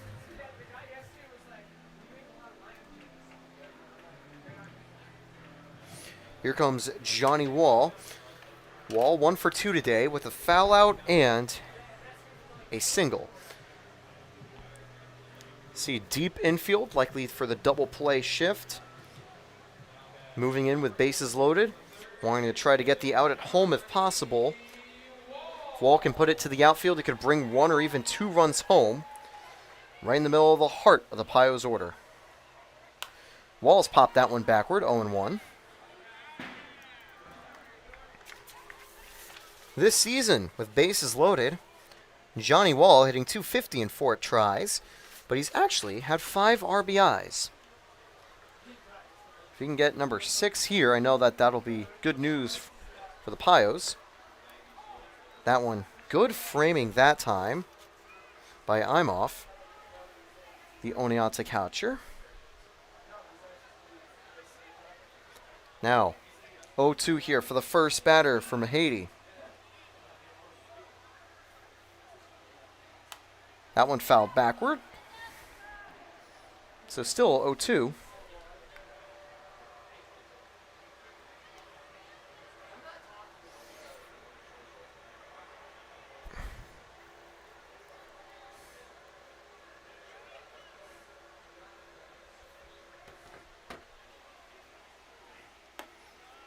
Ball 1, just a bit high. Had some late break, but didn't break far enough.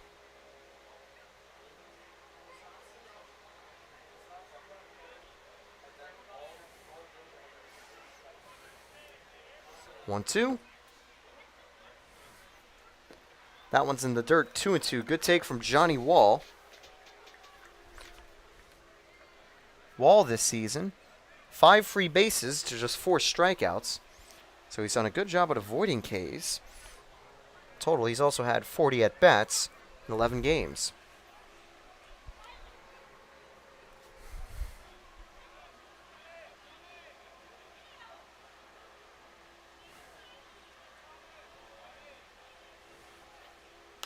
Wall pops that one backward.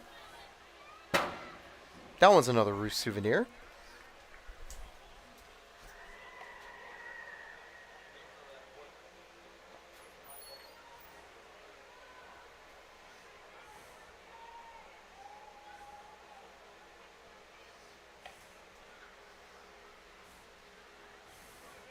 Two again, the Johnny Wall.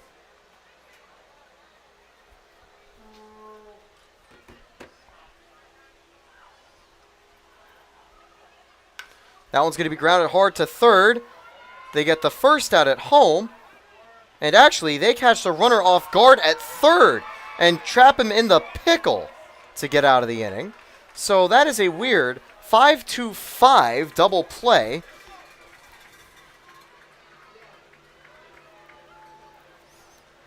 Wow.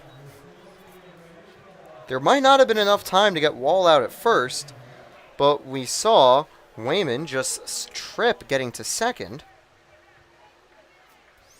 And he's ultimately put out to end the inning. 2 hits, one run, or no run, sorry. Actually, yes, 1 run. It's Gil Murad. No errors, 2 left on base. Pioneers will be back after this as we see the fun run going on in the background. And it looks like we're going to see Jarek Podest stepping in, unless that's Mike Sokol.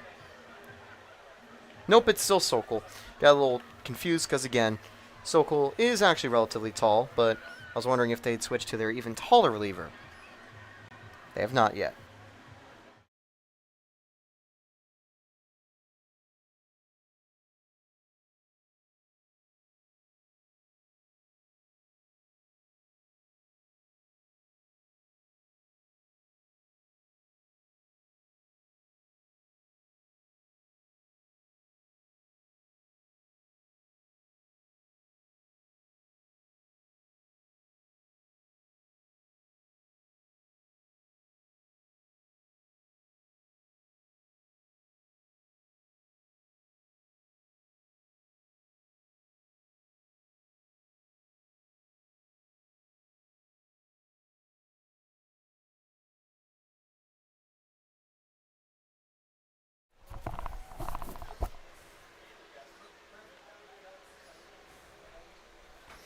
Five-two lead for the Pioneers. We're back in the top of the 6th inning.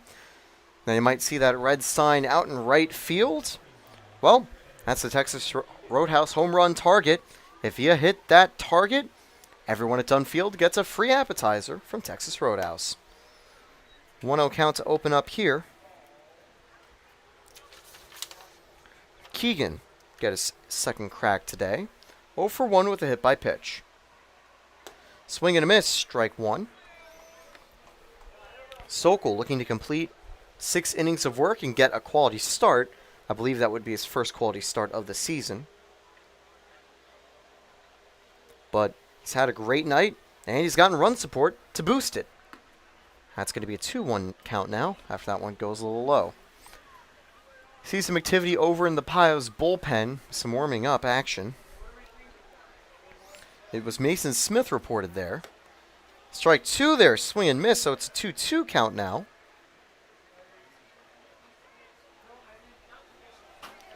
Two-two to Keegan.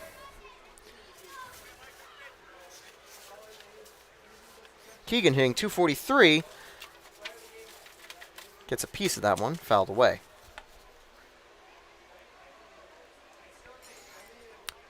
Two home runs by Anianta this season.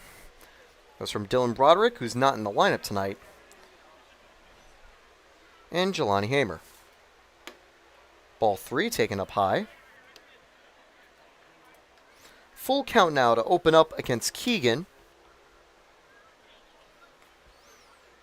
Can Sokol get his first out of the inning right here?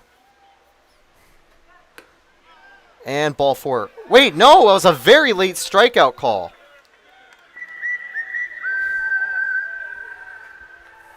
Wow, one of the latest calls you will see.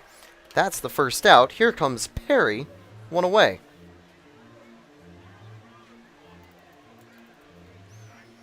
If you missed last night's game against the Finger Lakes All-Stars, you might notice a couple of those new sound effects from the classic WB Mason K whistle and the 2-strike 2-out Death Star sound effect.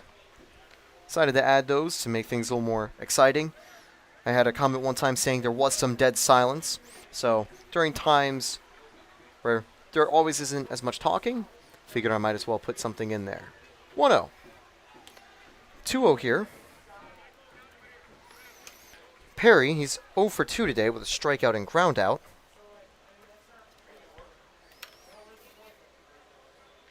Eight free bases for Perry. But doesn't get a step closer in that strike. 2-1.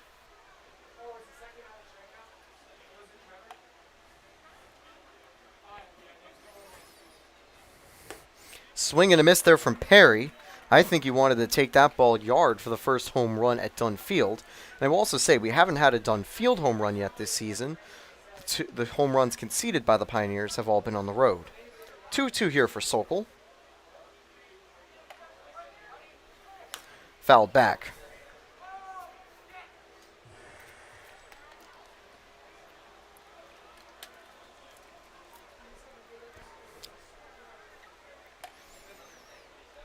Once again, a reminder for PIOS defense, Sokol and Murad forming battery, Wall, Phelps, Chmielewski, Muzio in the infield. Swing and a miss, and that's the second strikeout in a row this inning.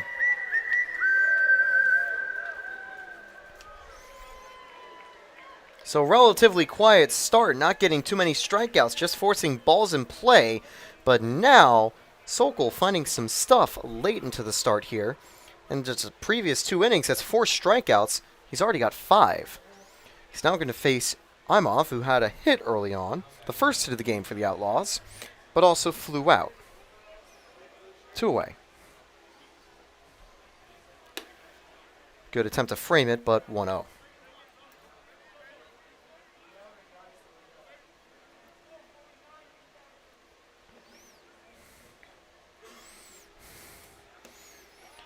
One and one just on that corner.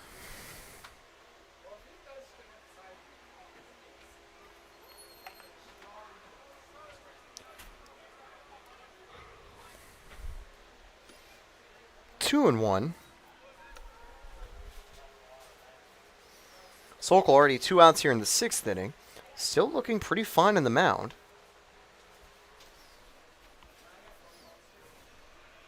2 walks in the 5th inning, but since then he's been lights out.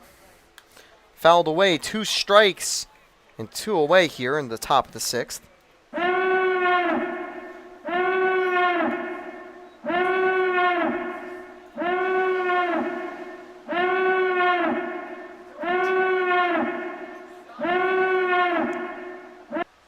Two. That one's outside, ball 3. So big full count pitch here coming up from Sokol, looking to get out of the inning. Let's crank it up here at Dunn Field.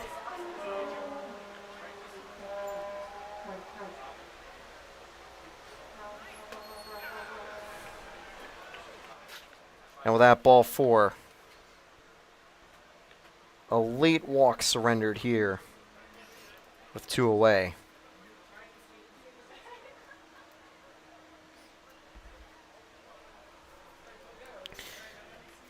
Bill Argan comes up. He's got a runner on first. 2 outs.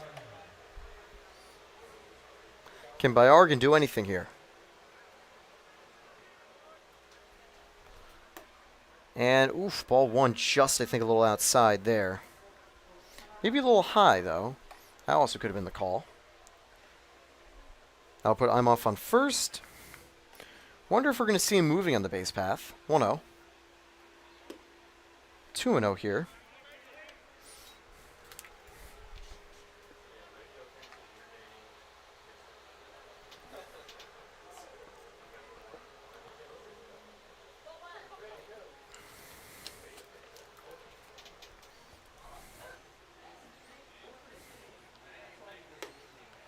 And they try to get him with a little pickoff after the swing and miss, but it doesn't work.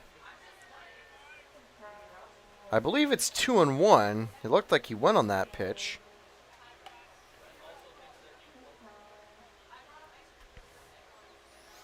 I'll be surprised if it's called 3-0. Still that runner on first, 2 away. And strike 2, I believe, or maybe 3-1. I'm going to be honest. I'm not sure. The batter, so I'm going to guess that it was a ball 3 because the batter was taking off his leg guard as if he did just get walked on that outside strike. So 3-1. Runner goes, fouled away. Now we've got a full count with 2 away. More dangerous, got a runner on first this time.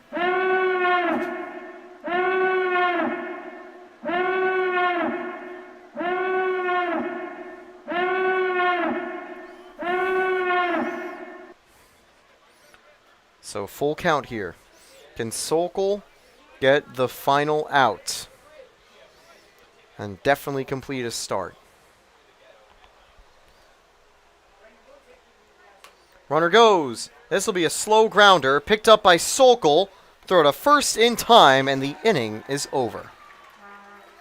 2 strikeouts, 1 walk, 1 left on base.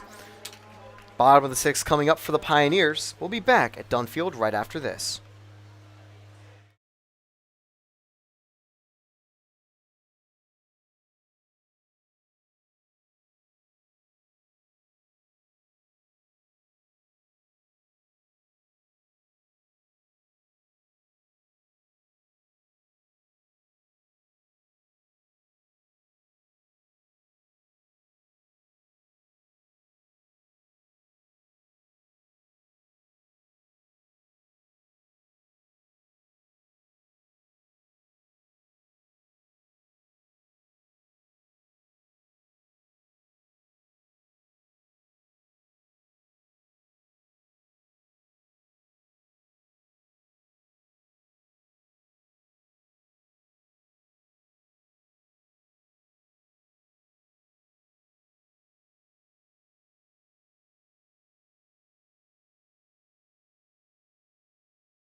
Bottom of the 6th underway.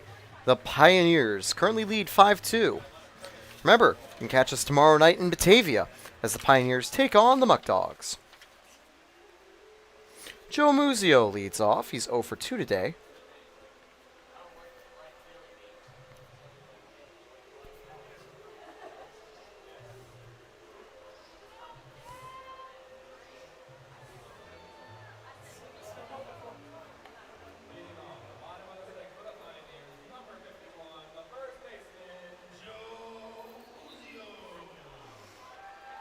Here's Joe Muzio.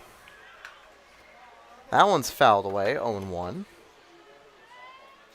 Thank you to Clarion, the Choice Hotel for your Elmira Pioneers, as this inning's sponsor.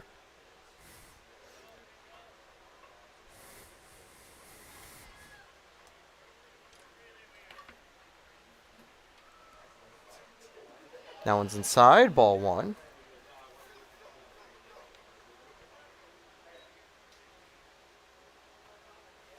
The lights are on, the sun has set. Bottom of the 6th, it's been about 2 hours since game time started. Honestly, not even terrible time. Swing and miss from Muzio. It's mainly been from longer, odd innings that have pushed that game time up a little more. When it's been even innings, the PIOS have gone down in order. Can Muzio try to change that here? 1-2. Muzio lines that right to short, but it gets past him. Not able to field it. Muzio on with a single.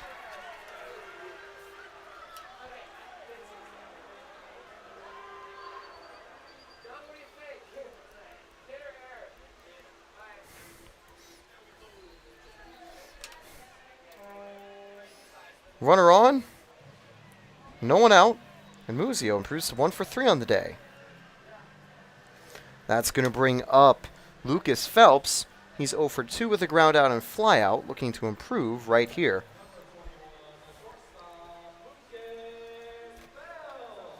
I know for sure the PIOS would love to give even more support for Sokol here, as they want to secure this win against Oneonta. Muzio on first. He's the biggest base stealing threat for the Pioneers this season.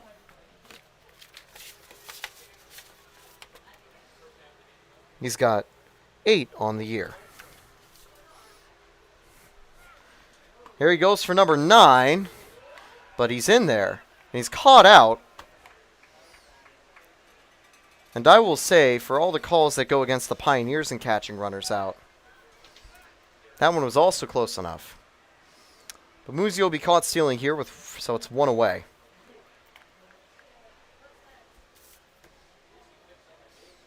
It's definitely a close play, though. Good throw from Imhoff to ultimately get him out. And 1-2 here.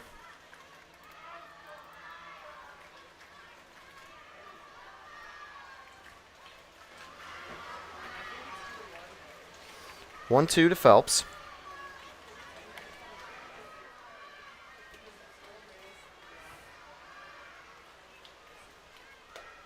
That one's outside, ball 2.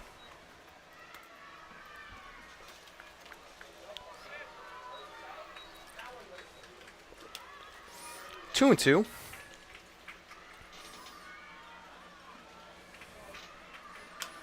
Phelps is going to send that one to the outfield. Will it get down in no man's land? And yes, they can't come up with it. Phelps gets on base with a single.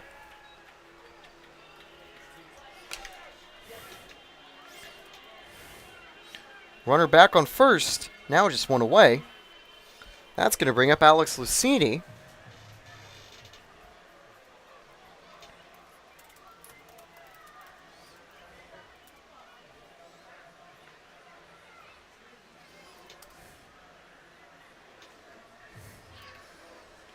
So what can Lucini do?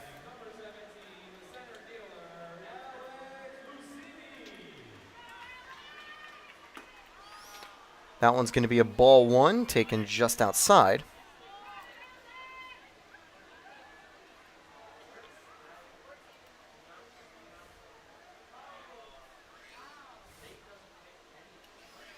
One 0. Lucini fouls that one away, 1-1. Lucini, in 10 games, had a .333 average last season.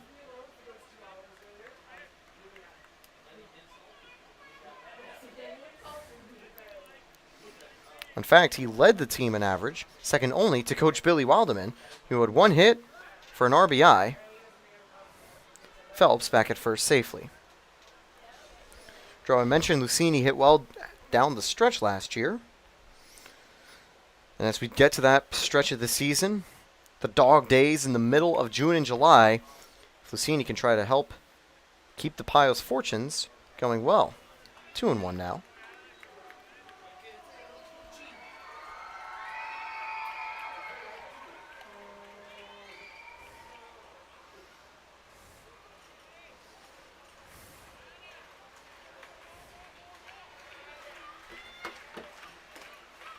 Throw back, Phelps safe. Can't get him on the pickoff attempt. 3-1.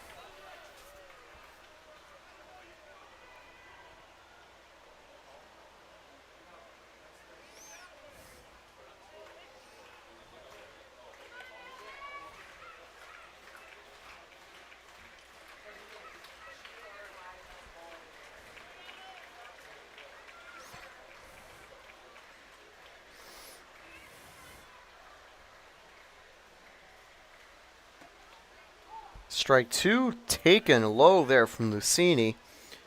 He has a strikeout and ground out. He definitely would want to improve here. You already saw Phelps improve from 0-2. Can Lucchini do the same?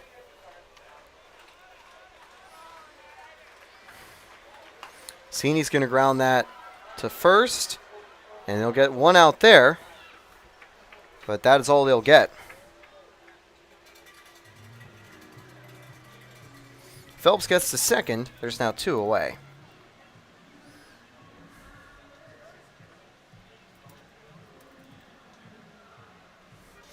And again, thank you for tuning in. Tomorrow night, Batavia, Elmira. The two sister teams face off again in Batavia.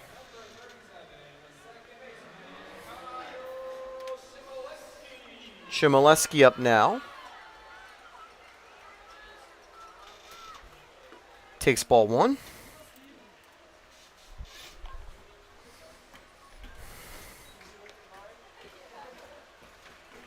I will say, definitely imagine the Pioneers will go to the bullpen here. I believe it'll be Mason Smith. Wonder if they'll run Mason Smith 1 inning and then potentially bring in Joel Osofsky for the final 2. That one's fouled backward. That was, I'd say, the closest to getting it to this booth. I've had a foul ball breach the booth over at Jamestown. It was a fun souvenir I was able to keep. But this one a bit higher up, a little harder to get. Doesn't feel a little larger than some of the other stadiums here in the PGCBL. An older one, too. That's why it's known as Historic Dunfield. 1-1 now. Shimoleski. That one 2-1. We've seen Phelps dancing a little on second. See a little bit of heat from Mahaney that just is getting into the dirt. They'll have a little talk, catcher and pitcher.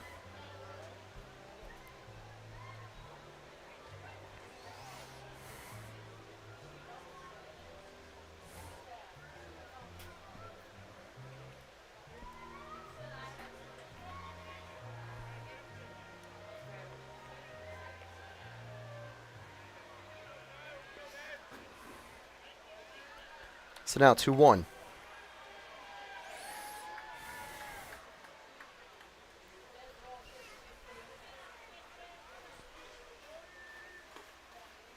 Three-one.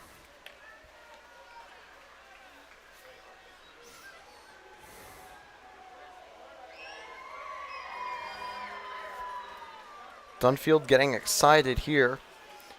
Big opportunity to try to get Gil Murad up. He's gone on base with 2 walks today. Scored twice. And there he goes. Shimoleski draws a walk with 2 away. That'll bring up Gil Murad.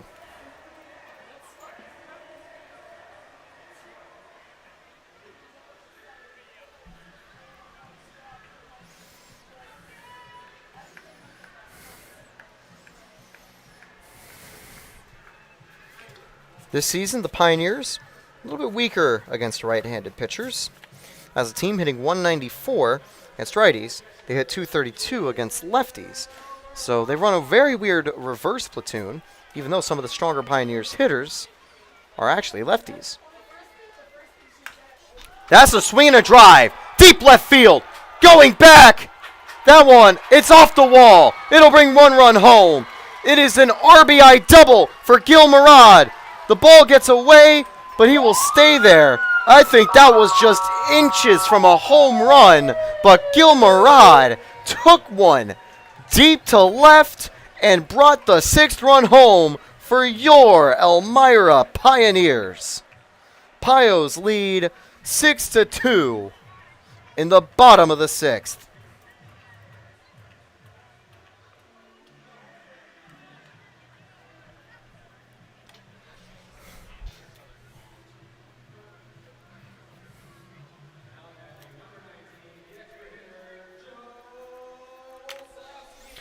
Joel Osofsky up with 2 away.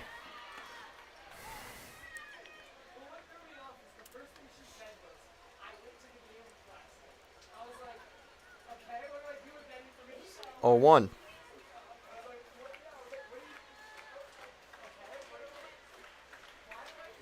Osofsky actually held up in time. That was pretty close. And they do call it over for strike 2. And I will say something that's funny on that play. It was Mahaney pointing to the other umpire and not the home plate umpire. 0-2 now to Olszewski.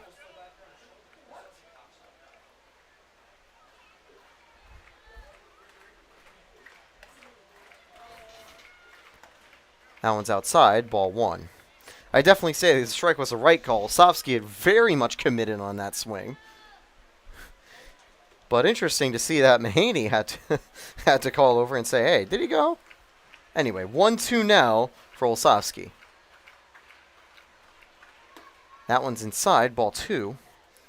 Olszewski, good eye today. It's got a walk and a single. He was later out in a double play, the 5-2-5, that ended the 5th inning. 2-2 for Olszewski. Foul backward, so he stays alive.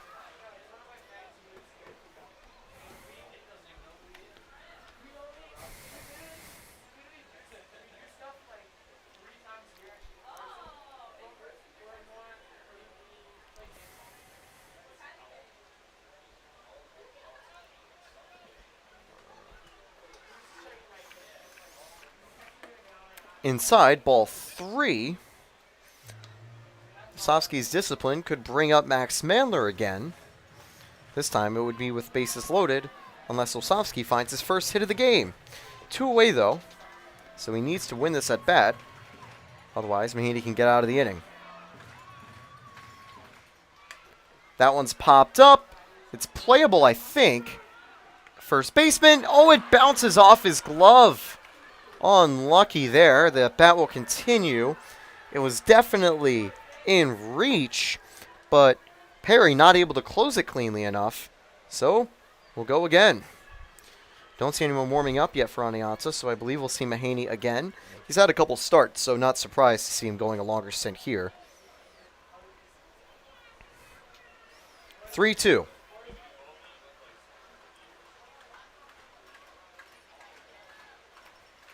Olszewski keeps it alive by fouling that one away. We know the Pioneers, they've got quite a few runs today, but they're definitely known as a late-game scoring team, performing better against bullpen arms. So I wonder if that trend continues, whether the PIOS can try to keep piling on the lead. 3-2 now.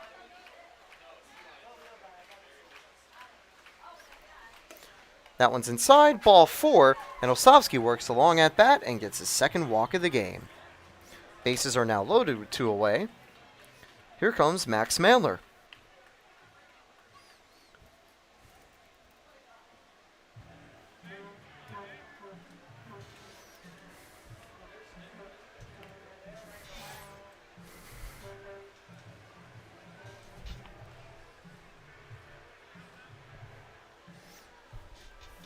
Mandler today, 2 for 3 with an RBI, as he had a single and a double.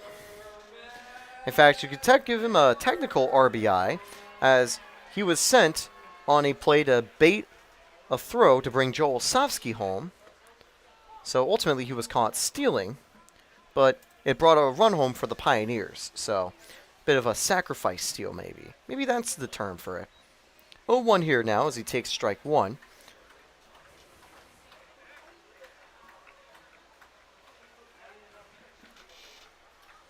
That one's high and outside. After the loss to Geneva, I was able to talk with Max Mandler. And I asked him, because he had a really good game against Geneva. He had 3 hits, one of the only Pioneers to really do well in that game. And his comment, I'm just here so I don't get fined. So even after one of the tougher losses of the season there, team morale was still very high and definitely has been the entire time for the PIOS. Even during the losing streak at the start of the season, where they lost the opening 5, Pioneers still in good spirits, and certainly now that they've getting close to 500. Here's the 1-1. Mandler's going to take this one deep left field, but it'll probably be foul and playable. And they do. That'll end the inning. A deep foul ball to left field. It's caught, leaving the bases loaded. They do get 1 run home on 3 hits. No errors. As we mentioned, bases were stranded. That's a tough feeling for the PIOS, but they lead by 4 entering the 7th inning. We'll be back with more PIOS baseball right after this.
Top of the 7th, Mason Smith enters the game for your Elmira Pioneers.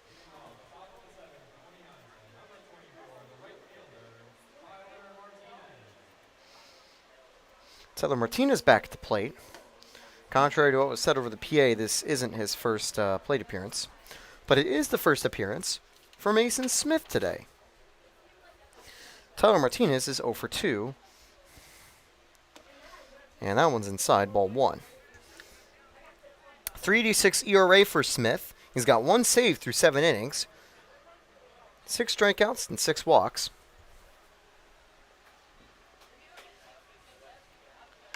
That one's going to be driven deep to left field. Foul, though. We saw a hit ball deep left field from Gil Murad. That was like a perfect from MLB The Show. It just goes off the wall and brings home a run. Only mere inches away. Big the first home run here at Dunn Field. Now it's a 1-2. That one's in the dirt, ball 1. 2-2 count.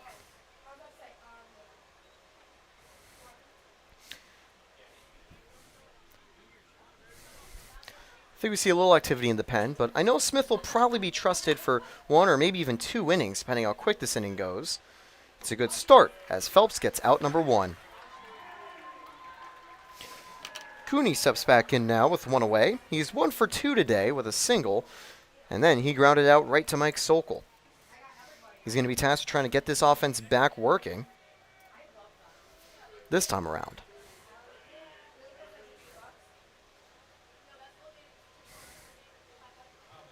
Monday night, that interleague game, I think, did good stuff for the Pioneers. As apart from Nick Ficcaro, they were able to rest a lot of their key starting and bullpen guys. So we could eventually see Joel Osofsky come in if he needs to close this one out.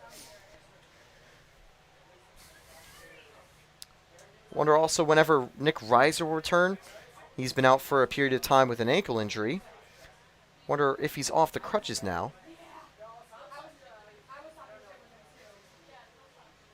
But it would be great to see Reiser eventually back in action alongside Osofsky, alongside Mason Smith, as well as the other key Pioneers relievers. 1-0 count. Outside, ball 2.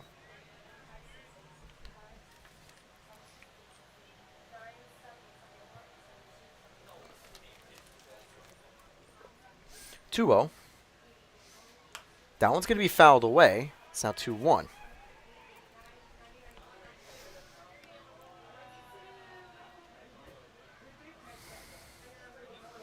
People are hitting .310 against Mason Smith, but interestingly, his control's been solid when it comes to hit batters and wild pitches. He's only had 1 of each this season. Swing and a miss. He did go around. 2-2. Similar to the Osofsky swing, he did clear the plate. 2-2. That one's going to be grounded hard over to Muzio. Makes a good play to come up with it and runs and gets it himself. The wiser play might have been to toss it to Mason Smith.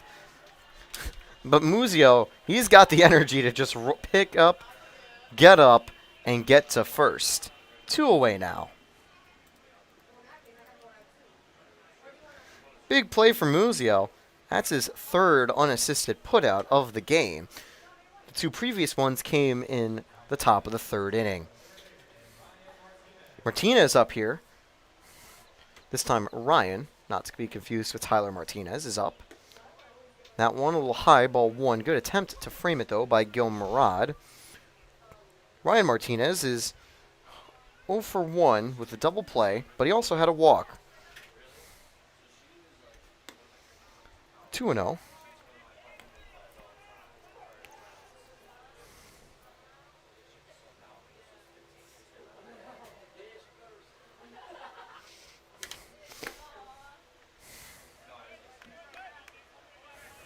Three and 0 here, so he's using good discipline to try to get aboard.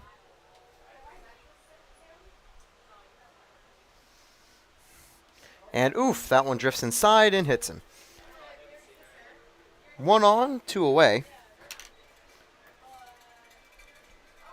Grebe now up. Last time Ryan Martinez got aboard, he actually scored.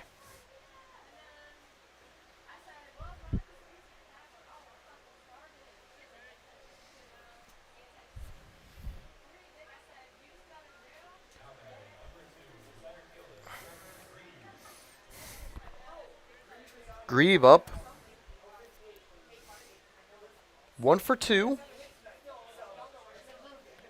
That one, check swing that's ultimately fouled away. That's the accidental foul check that we sometimes see. 0-1.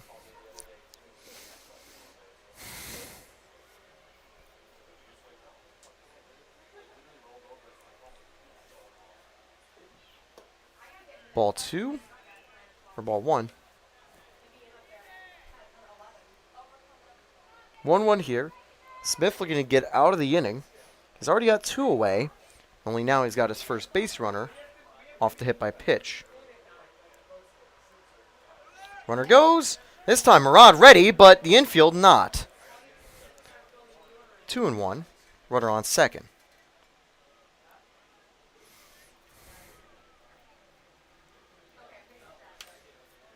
So Ryan Martinez gets that stolen base. Say Murad was ready. That throw could have been for the out if the infield was completely set, but they weren't.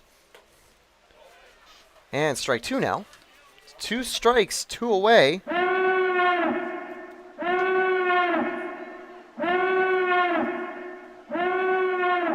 Here's Smith.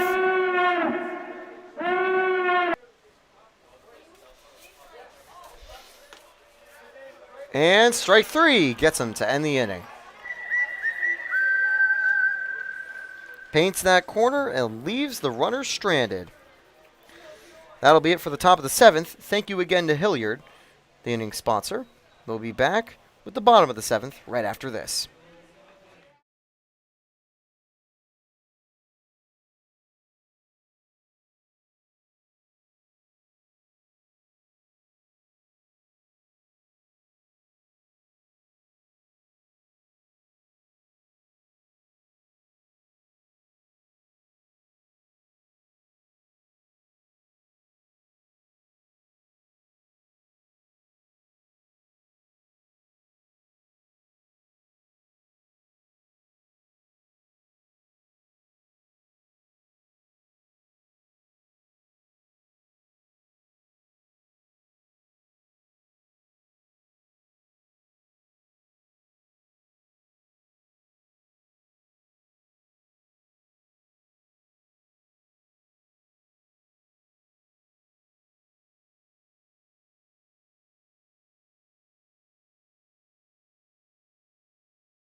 Bottom of the 7th. Bully Hill Vineyards, the sitting sponsor. The Elmira Pioneers leadoff batter is going to be Frank Wayman. Wayman today, 2 for 3, double and single. He's just a home run and triple away from the cycle.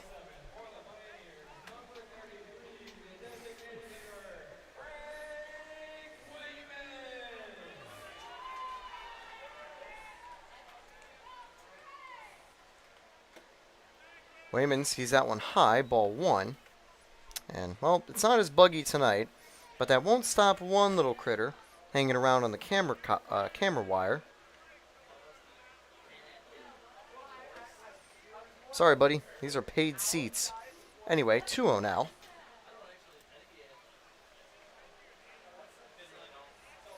Still a 6-2 Pioneer lead.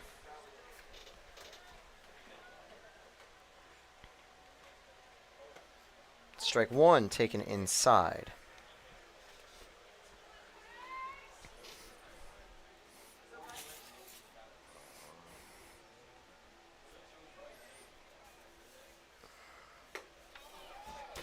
That one's strike two.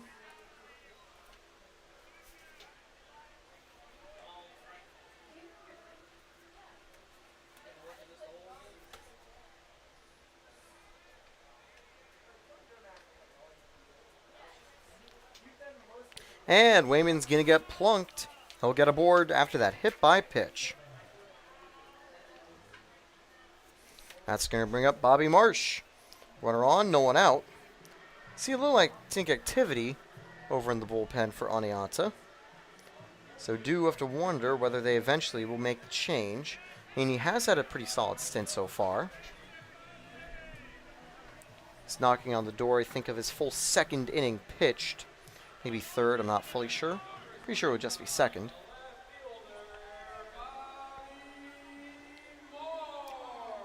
Here's Marsh.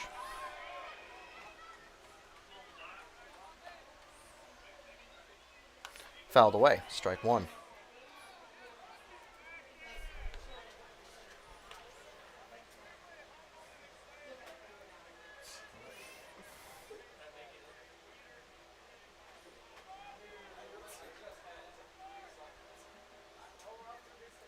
Oh, 1 here to Marsh. Marsh is going to hit that hard to first. They get one, and oof. Hard throw from second. And Marsh, he wasn't paying attention. So he's going to be out at second. That's a double play. I do wonder if they would have ruled a runner's interference on that slide. It was a little bit hard on the play. Good news is Hamer's fine. Would have been safe at first. I think Marsh just thought he was out. Wow.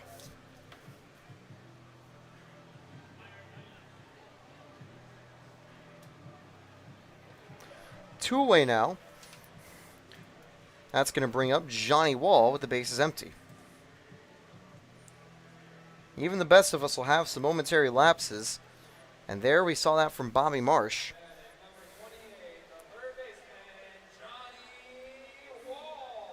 Here's Johnny Wall. Strike one.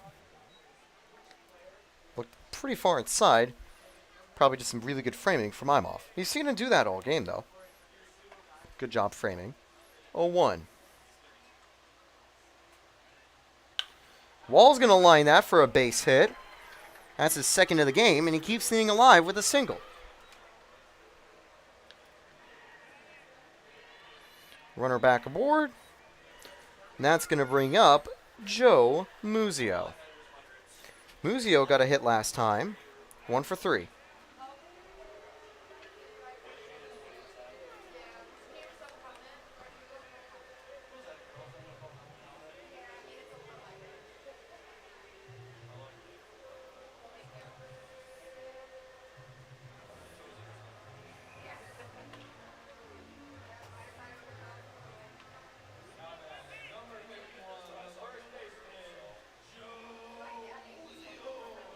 Two-way, here's Muzio.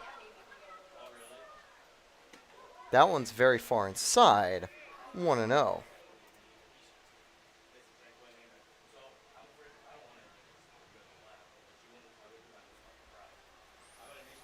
And he looks at first. Here's the pitch. Muzio's going to line that for a base hit. No! It looked like it was going to drop like the previous one, but it didn't. Right to left field. So he's not on the scene. We'll be back with the top of the 8th. Thank you again to Bully Hill Vineyards. More PIOS baseball right after this. 1 hit, 1 runner stranded.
Top of the 8th, we are back here at Dunfield. Mason Smith's warm-up has concluded, and he is getting ready to go here. PIOS have a 4-run lead. Mason Smith needs to get 6 outs to get out of the game and give the PIOS a win to continue their winning streak, and for the first time, get them to 500.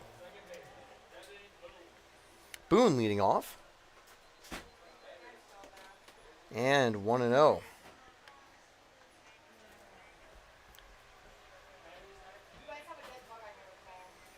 Here's the 1-0 now to Boone. Strike one. Relatively strong crowd here at Dunfield tonight. Here to support the Pioneers against the Outlaws. 1-1. And 2-1 here. That one just goes a little low.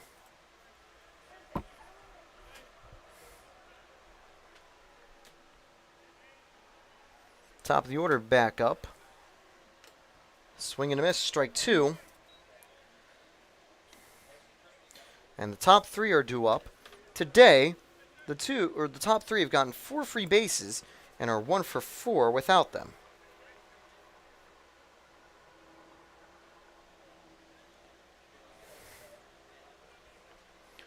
For Boone, he's 0 for 1 with 2 walks today. And now he gets the count full. On deck is Hamer. He's been a very solid hitter all season for Oneonta. A little quieter today, 1 for 2 with a hit by pitch. And ball 4, I think called just a little high. That was definitely borderline, but they give it to Boone. Runner on, no one out. So, slower start than in the previous inning. Mason Smith was able to get the first out immediately on a ground out. He had forced 2 ground outs, hit by pitch, and then a strikeout. Hammer now up, runner on first. Seen the PIOS turn multiple double plays. I've even seen a couple double plays from Oneonta. That one's not going to be a double play most likely, but it's likely just going to be a foul ball. Marsh can't get to it in time. 0-1. All right, now we start to see a couple bugs flying in, but a little cooler night, so hopefully it won't be as bad. That was a deep fly ball and got to the wall over in the foul territory, but keyword was also very foul to the left. Line score currently 2-4-0 for Oneonta, 6-11-1 for the PIOS. 11 hits, 1 error, 6 runs. And 1-1 on a very close pitch there. Must be just a little high because that looked pretty much square down the middle. 1-1 here. They've got Boone on first, and he is the most prolific base stealer. He's already at 2 tonight. He goes now with a good jump, but maybe that's Icarus flying a bit too close to the sun.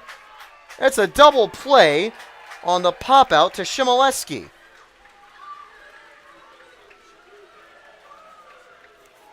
Two away here. Keegan up with 2 outs and no one on. And that is the risk of running, because that can lead to a double play. Just unlucky for Boone. He had an amazing jump there, and I actually think that good jump legitimately hurt him. Here's Keegan, 0 for 2 with a hit by pitch today. Ball 1.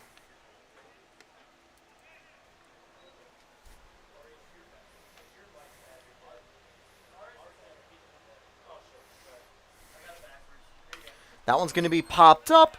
Muzio gets under it, and that'll be the final out of the inning. So he recovers and does go 1, 2, 3. 4, 5, 6 hitters are going to be due up in the 9th. Elmira leads by 4.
Phelps, Lucchini, Shimoleski.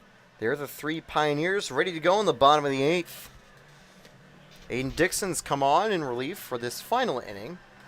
Well, hopefully final inning. We could still have a bottom of the 9th, but obviously for the PIOS' sake, they don't want that to happen. They currently lead by 4. It's up to these 3 to try to keep that offense going. The only bad news, when they've been the 3 due up in an inning, they've always gone down 1, 2, 3. Let's see what Phelps can do to lead off. He's 1 for 3 today. And checks up for ball 1. I will say those pitches are very close to being strikes, but they've been called as balls for both PIOS and Outlaws. And as mentioned before, we head to Batavia tomorrow night for a rematch between the Muck Dogs and the Pioneers. In fact, I do need to resize this graphic really quickly. But so far this season, these are your standings in the Western Division of the PGCBL. Utica leads with a 15-3 record, on fire on a winning streak. Batavia second. Elmira currently in 4th, but they might jump Geneva. No, they probably won't with a win, unless their game ahead gives them the advantage. I think it probably will.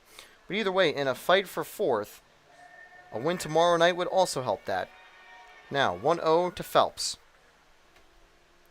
That one's inside, ball 2. A long season, of course. We still have the entire month of July, and then I believe it's the top 4 teams who get to make it to the playoffs from each division. Dunfield getting loud, excited for Phelps. Swing and a miss, strike 1.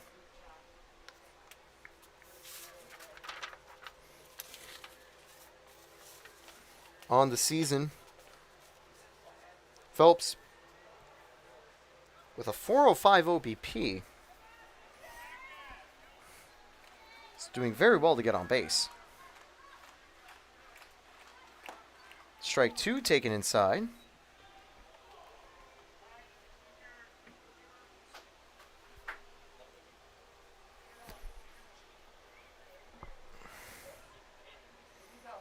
Two here to Lucas Phelps.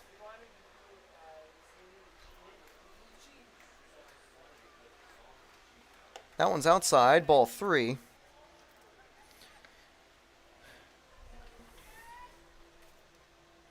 And alongside that discipline, he's had 7 walks, 4 hit by pitches.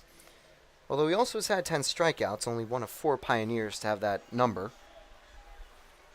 Tonight, the Pioneers have only struck out twice. That was Mandler in the 6th, Lucchini in the 2nd. But there won't be a strikeout here. Phelps gets aboard to lead the inning with a walk. Now that will bring up Lucchini with 1 out, or no one out, and a runner on.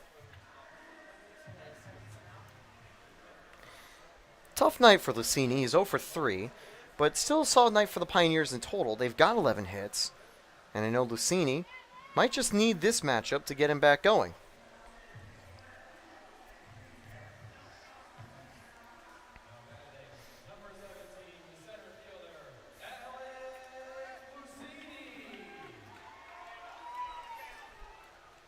Dixon looks at first. First pitch is inside for ball 1.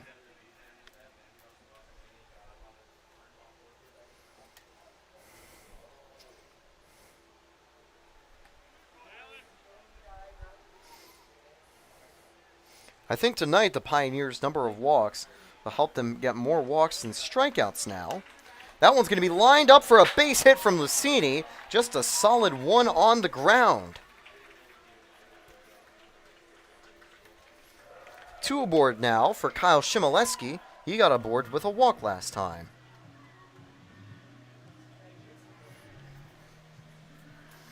Oneonta, they're also in the middle of the fight in their division.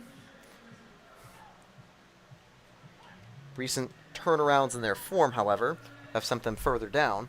They're hoping that they can try to pick it up. Tonight has not been the night so far for that. Pioneers looking to get on another good run. And Shimoleski up at the plate. Shimoleski lines that. It's going to be a base hit. And they are going to send a runner home. That throw from left field, not in time. Smart play there by Dixon to get behind his catcher. Runners at third and second. Shimoleski an RBI double.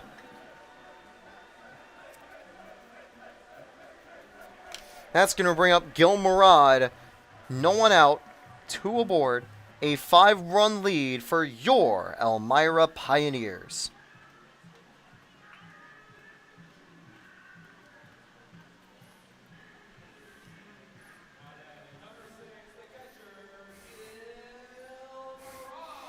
Here comes Gil Murad. 7-2 lead for the Pioneers. Gil Murad ripped one deep left field this previous at-bat. And here's a 1-0.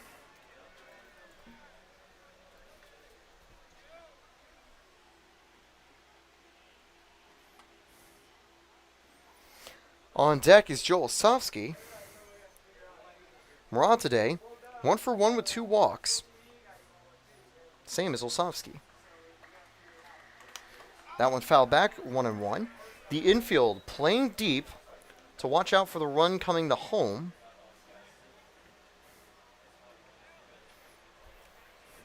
Neither out is a force out, though. Keep in mind. Now 1-1.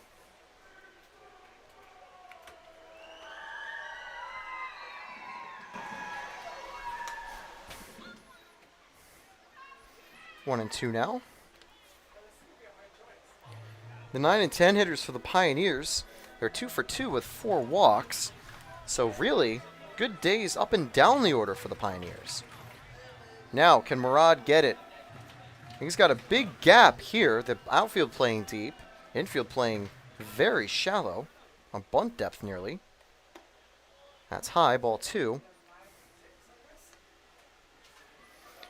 Just a little blooper that gets in between would likely clear the bases at this rate. Of course, Gil Murad, he's got some power. He might want to use it. Let's see what he does in this 2-2 pitch.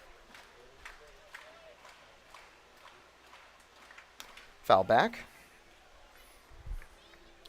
One thing I think that will be big today is Gil Murad helping out his average. And also, he records his 2nd RBI of the season.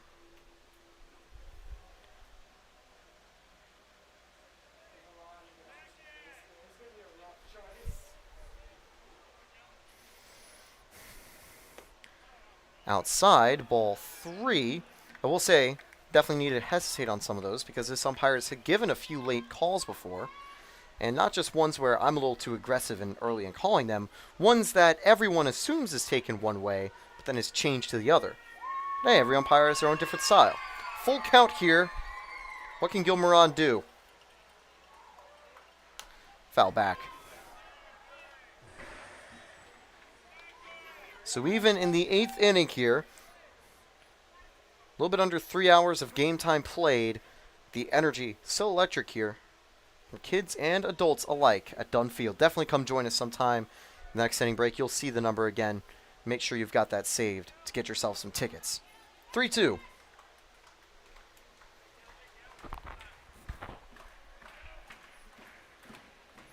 And ball 4. Gil Murad is going to load the bases with his 3rd walk of the game.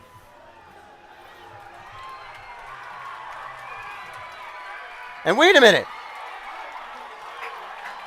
Lucchini just decided to say, hey, you're not paying attention. Let me steal home. And the throw to third to try to get Shimoleski went wild. It's now 9-2 out of nowhere. Gil Murad to second.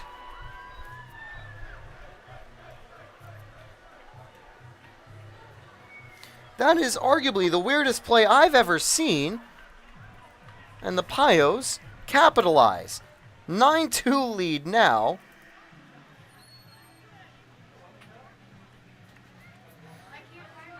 Heads up play from Lucchini. Here comes Joel Osofsky.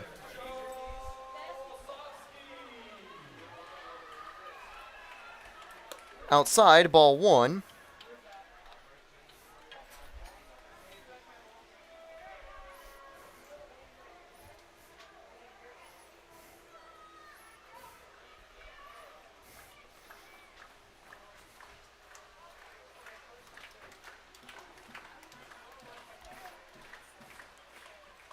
That one's going to go low 2-0.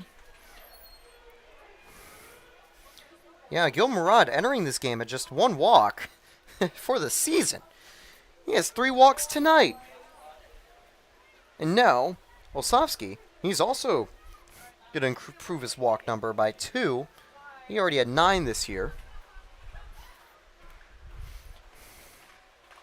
That one's inside, ball 3. In fact, he could overtake Max Mandler if he gets on base here with a walk. He's at 11. Mandler's still at 11. He hasn't gotten a free pass tonight. 3-0 here to Olsavsky.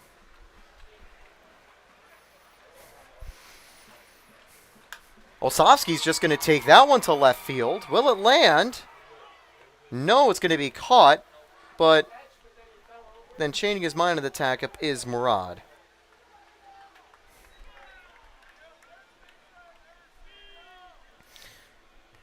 So risky playing that 3-1 pitch, but with the lead, you can try to take those risks. Instead, it's just going to be a flyout to left. Mandler back up again. 2 for 2. I believe it was Eduardo Escobar on the Mets who entered the 8th inning with a single and double and somehow left the game with a cycle. That's definitely not going to happen tonight from Mandler, but what he can get is another RBI. He's got a runner on second, and we know Gil Murad would like to get home again. That one gets away, but stays in front of him off just enough. Murad stays at second, 1-0. But what a game here. And Andrew Rum, of course, remember, on that very close call in the first inning, was yoinked. You could say the wonder kids of the assistant staff helping pilot the Pioneers to a successful result, 1-1 here.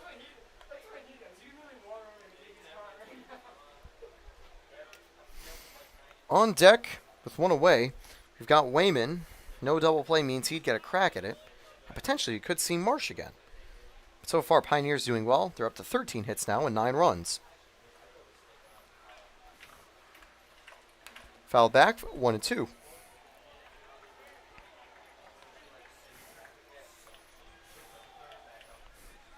You don't see any activity in the bullpen, so Mason Smith will definitely stay in relief for the 9th inning. He'll be tasked with getting those final 3 outs with 7 runs to play with. Potentially more. That one goes outside. This time Murad goes for third, and he is safe. 2-2. Murad at third. 90 feet from the plate. A sacrifice would bring him home.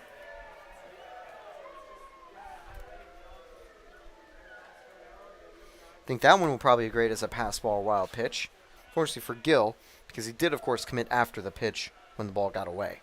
2-2.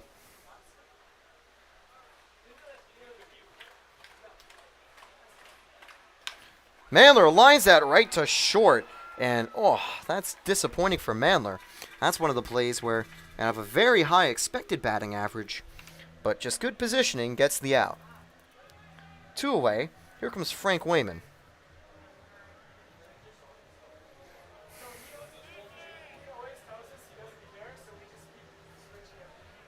Wayman up, 2 away.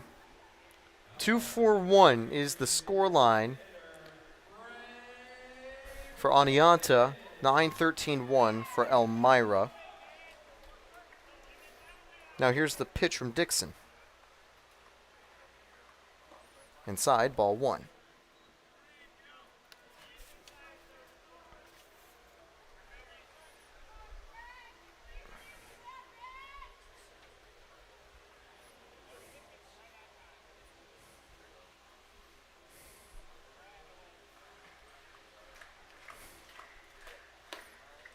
And strike 1 on that outside corner. Today, Wayman, 2 for 3 with a hit by pitch, as well as a double and single. He also had an RBI.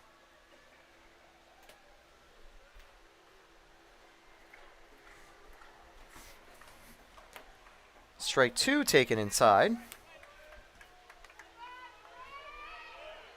Pioneers down to the last strike this inning. Can they keep it alive? Can they keep the runs coming home? They've scored 3 this inning, the most in an inning in the entire game.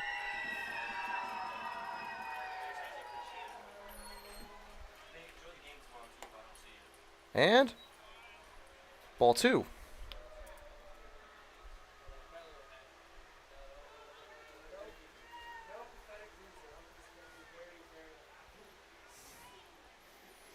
Two here to Wayman. He's keeping alive.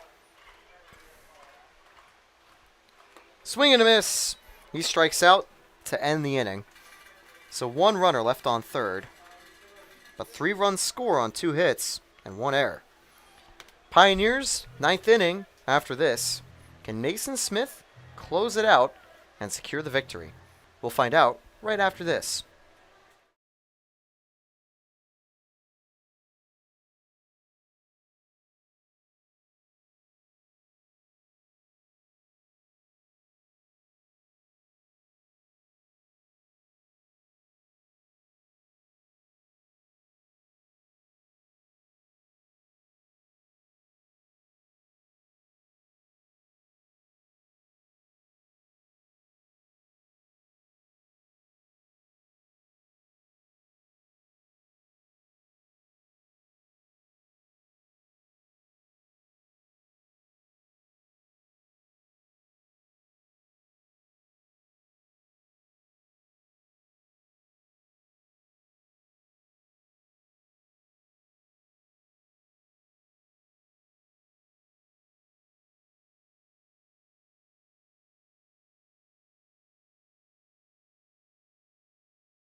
Top of the 9th underway. Last chance saloon for the Oneonta Outlaws.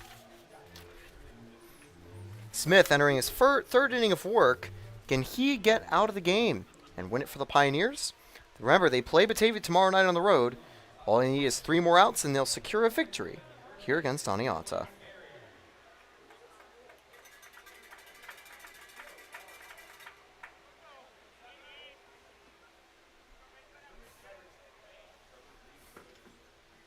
Outside, ball 1.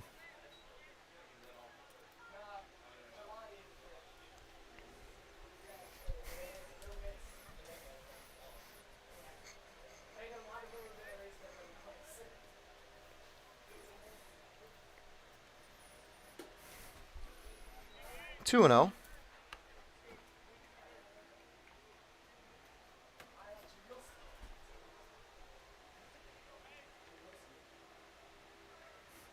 That one's going to be popped up. Should be out number 1. Phelps under it. Wall under it. Phelps picks it up. 1 away here on the top of the 9th. 2 to go.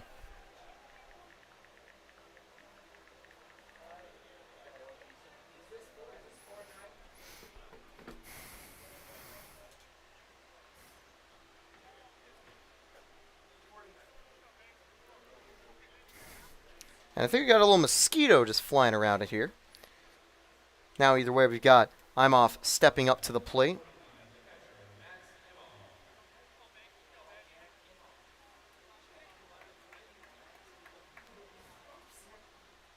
That one's going to be grounded hard past wall. A base hit. That's actually the first hit surrendered by Mason Smith. 1 on, 1 away. And maybe you wonder, hey, the Pioneers have got themselves a couple of double plays tonight. I mean, lightning can strike again.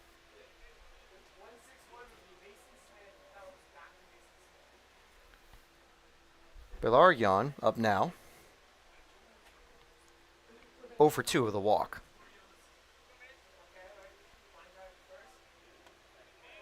strike one taken very low. Honestly, that definitely was borderline. Pioneers 2 outs away from winning and getting their 3rd in a row.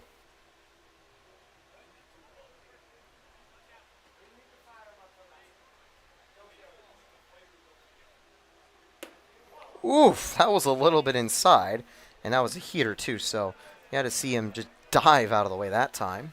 1-1. So, Mr. Mosquito, what are your thoughts on the game? The Pioneers are winning? I thought so too. 1-1, 1 away, runner on.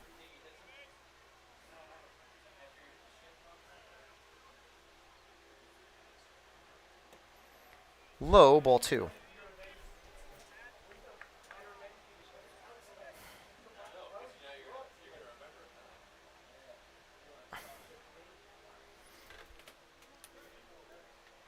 Two one here.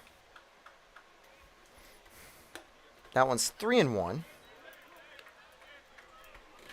Don't see anyone warming up yet for the PIOS, but I highly doubt they're going to want to pull Mason Smith.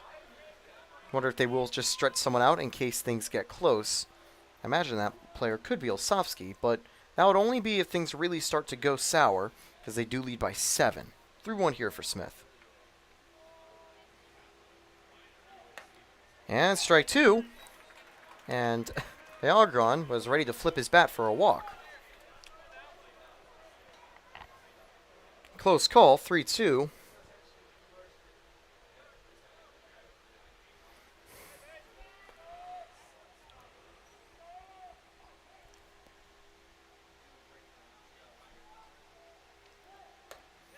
And ball, no, strike 3. Again, one of the classic late calls. And now that'll put 2 outs away here in the top of the 9th. Wow. Now with 2 away here in the top of the 9th. Got a runner on first.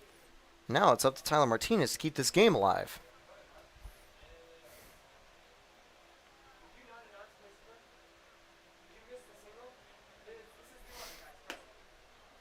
Ball 1 just outside.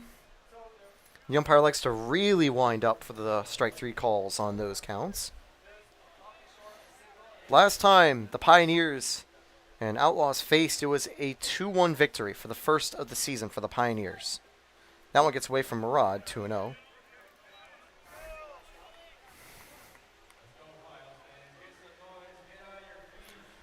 In fact, let's crank it up here with 2 away.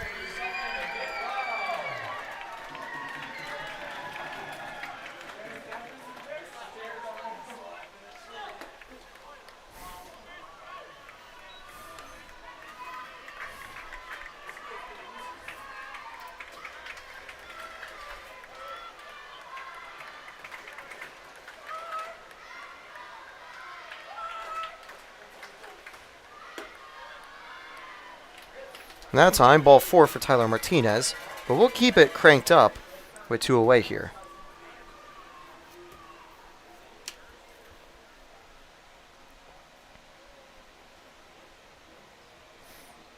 I mean, we'll keep it cranked up if things don't immediately quiet back down. 2 away here.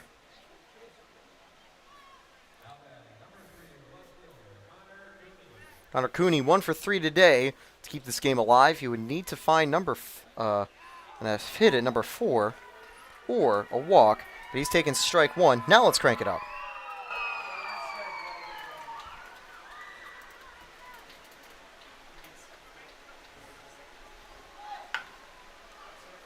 Grounded hard to Muzio.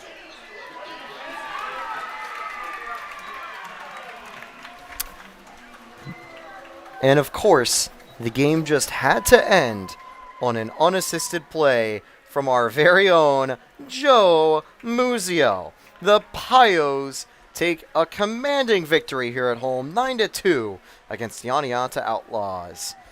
And for the people, the PIOS win! This was another very secure victory for the PIOS, 9-2. And coming off a huge 18-9 victory, the PIOS run train keeps a running. 27 runs in their last 2 games, and this time they don't have the pitching woes, where they only surrendered 2 runs, both of them from Sokol. Well, good news for our friend Mike Sokol. He finally gets his run support, or he gets his first win of the season. Hacker was ultimately credited with the loss. It was those 2 runs scored in the bottom of the first inning, and we wondered whether that Bobby Marsh run that was called off on a very close play would count. Well, didn't really matter. It was a 9-2 victory. And the PIOS are successful. Tomorrow, they're going to head to Batavia. And again, we'll keep you posted then. I'll be there. Hopefully, you'll be there too. And anyway, I'm Taylor Storthy. Thank you for tuning in for another PIOS broadcast. We'll see you tomorrow night as the Pioneers look to continue to chase the West Division crown. Your Pioneers are now 500 for the first time since Game 1 against Batavia at the start of the season at Dunn Field.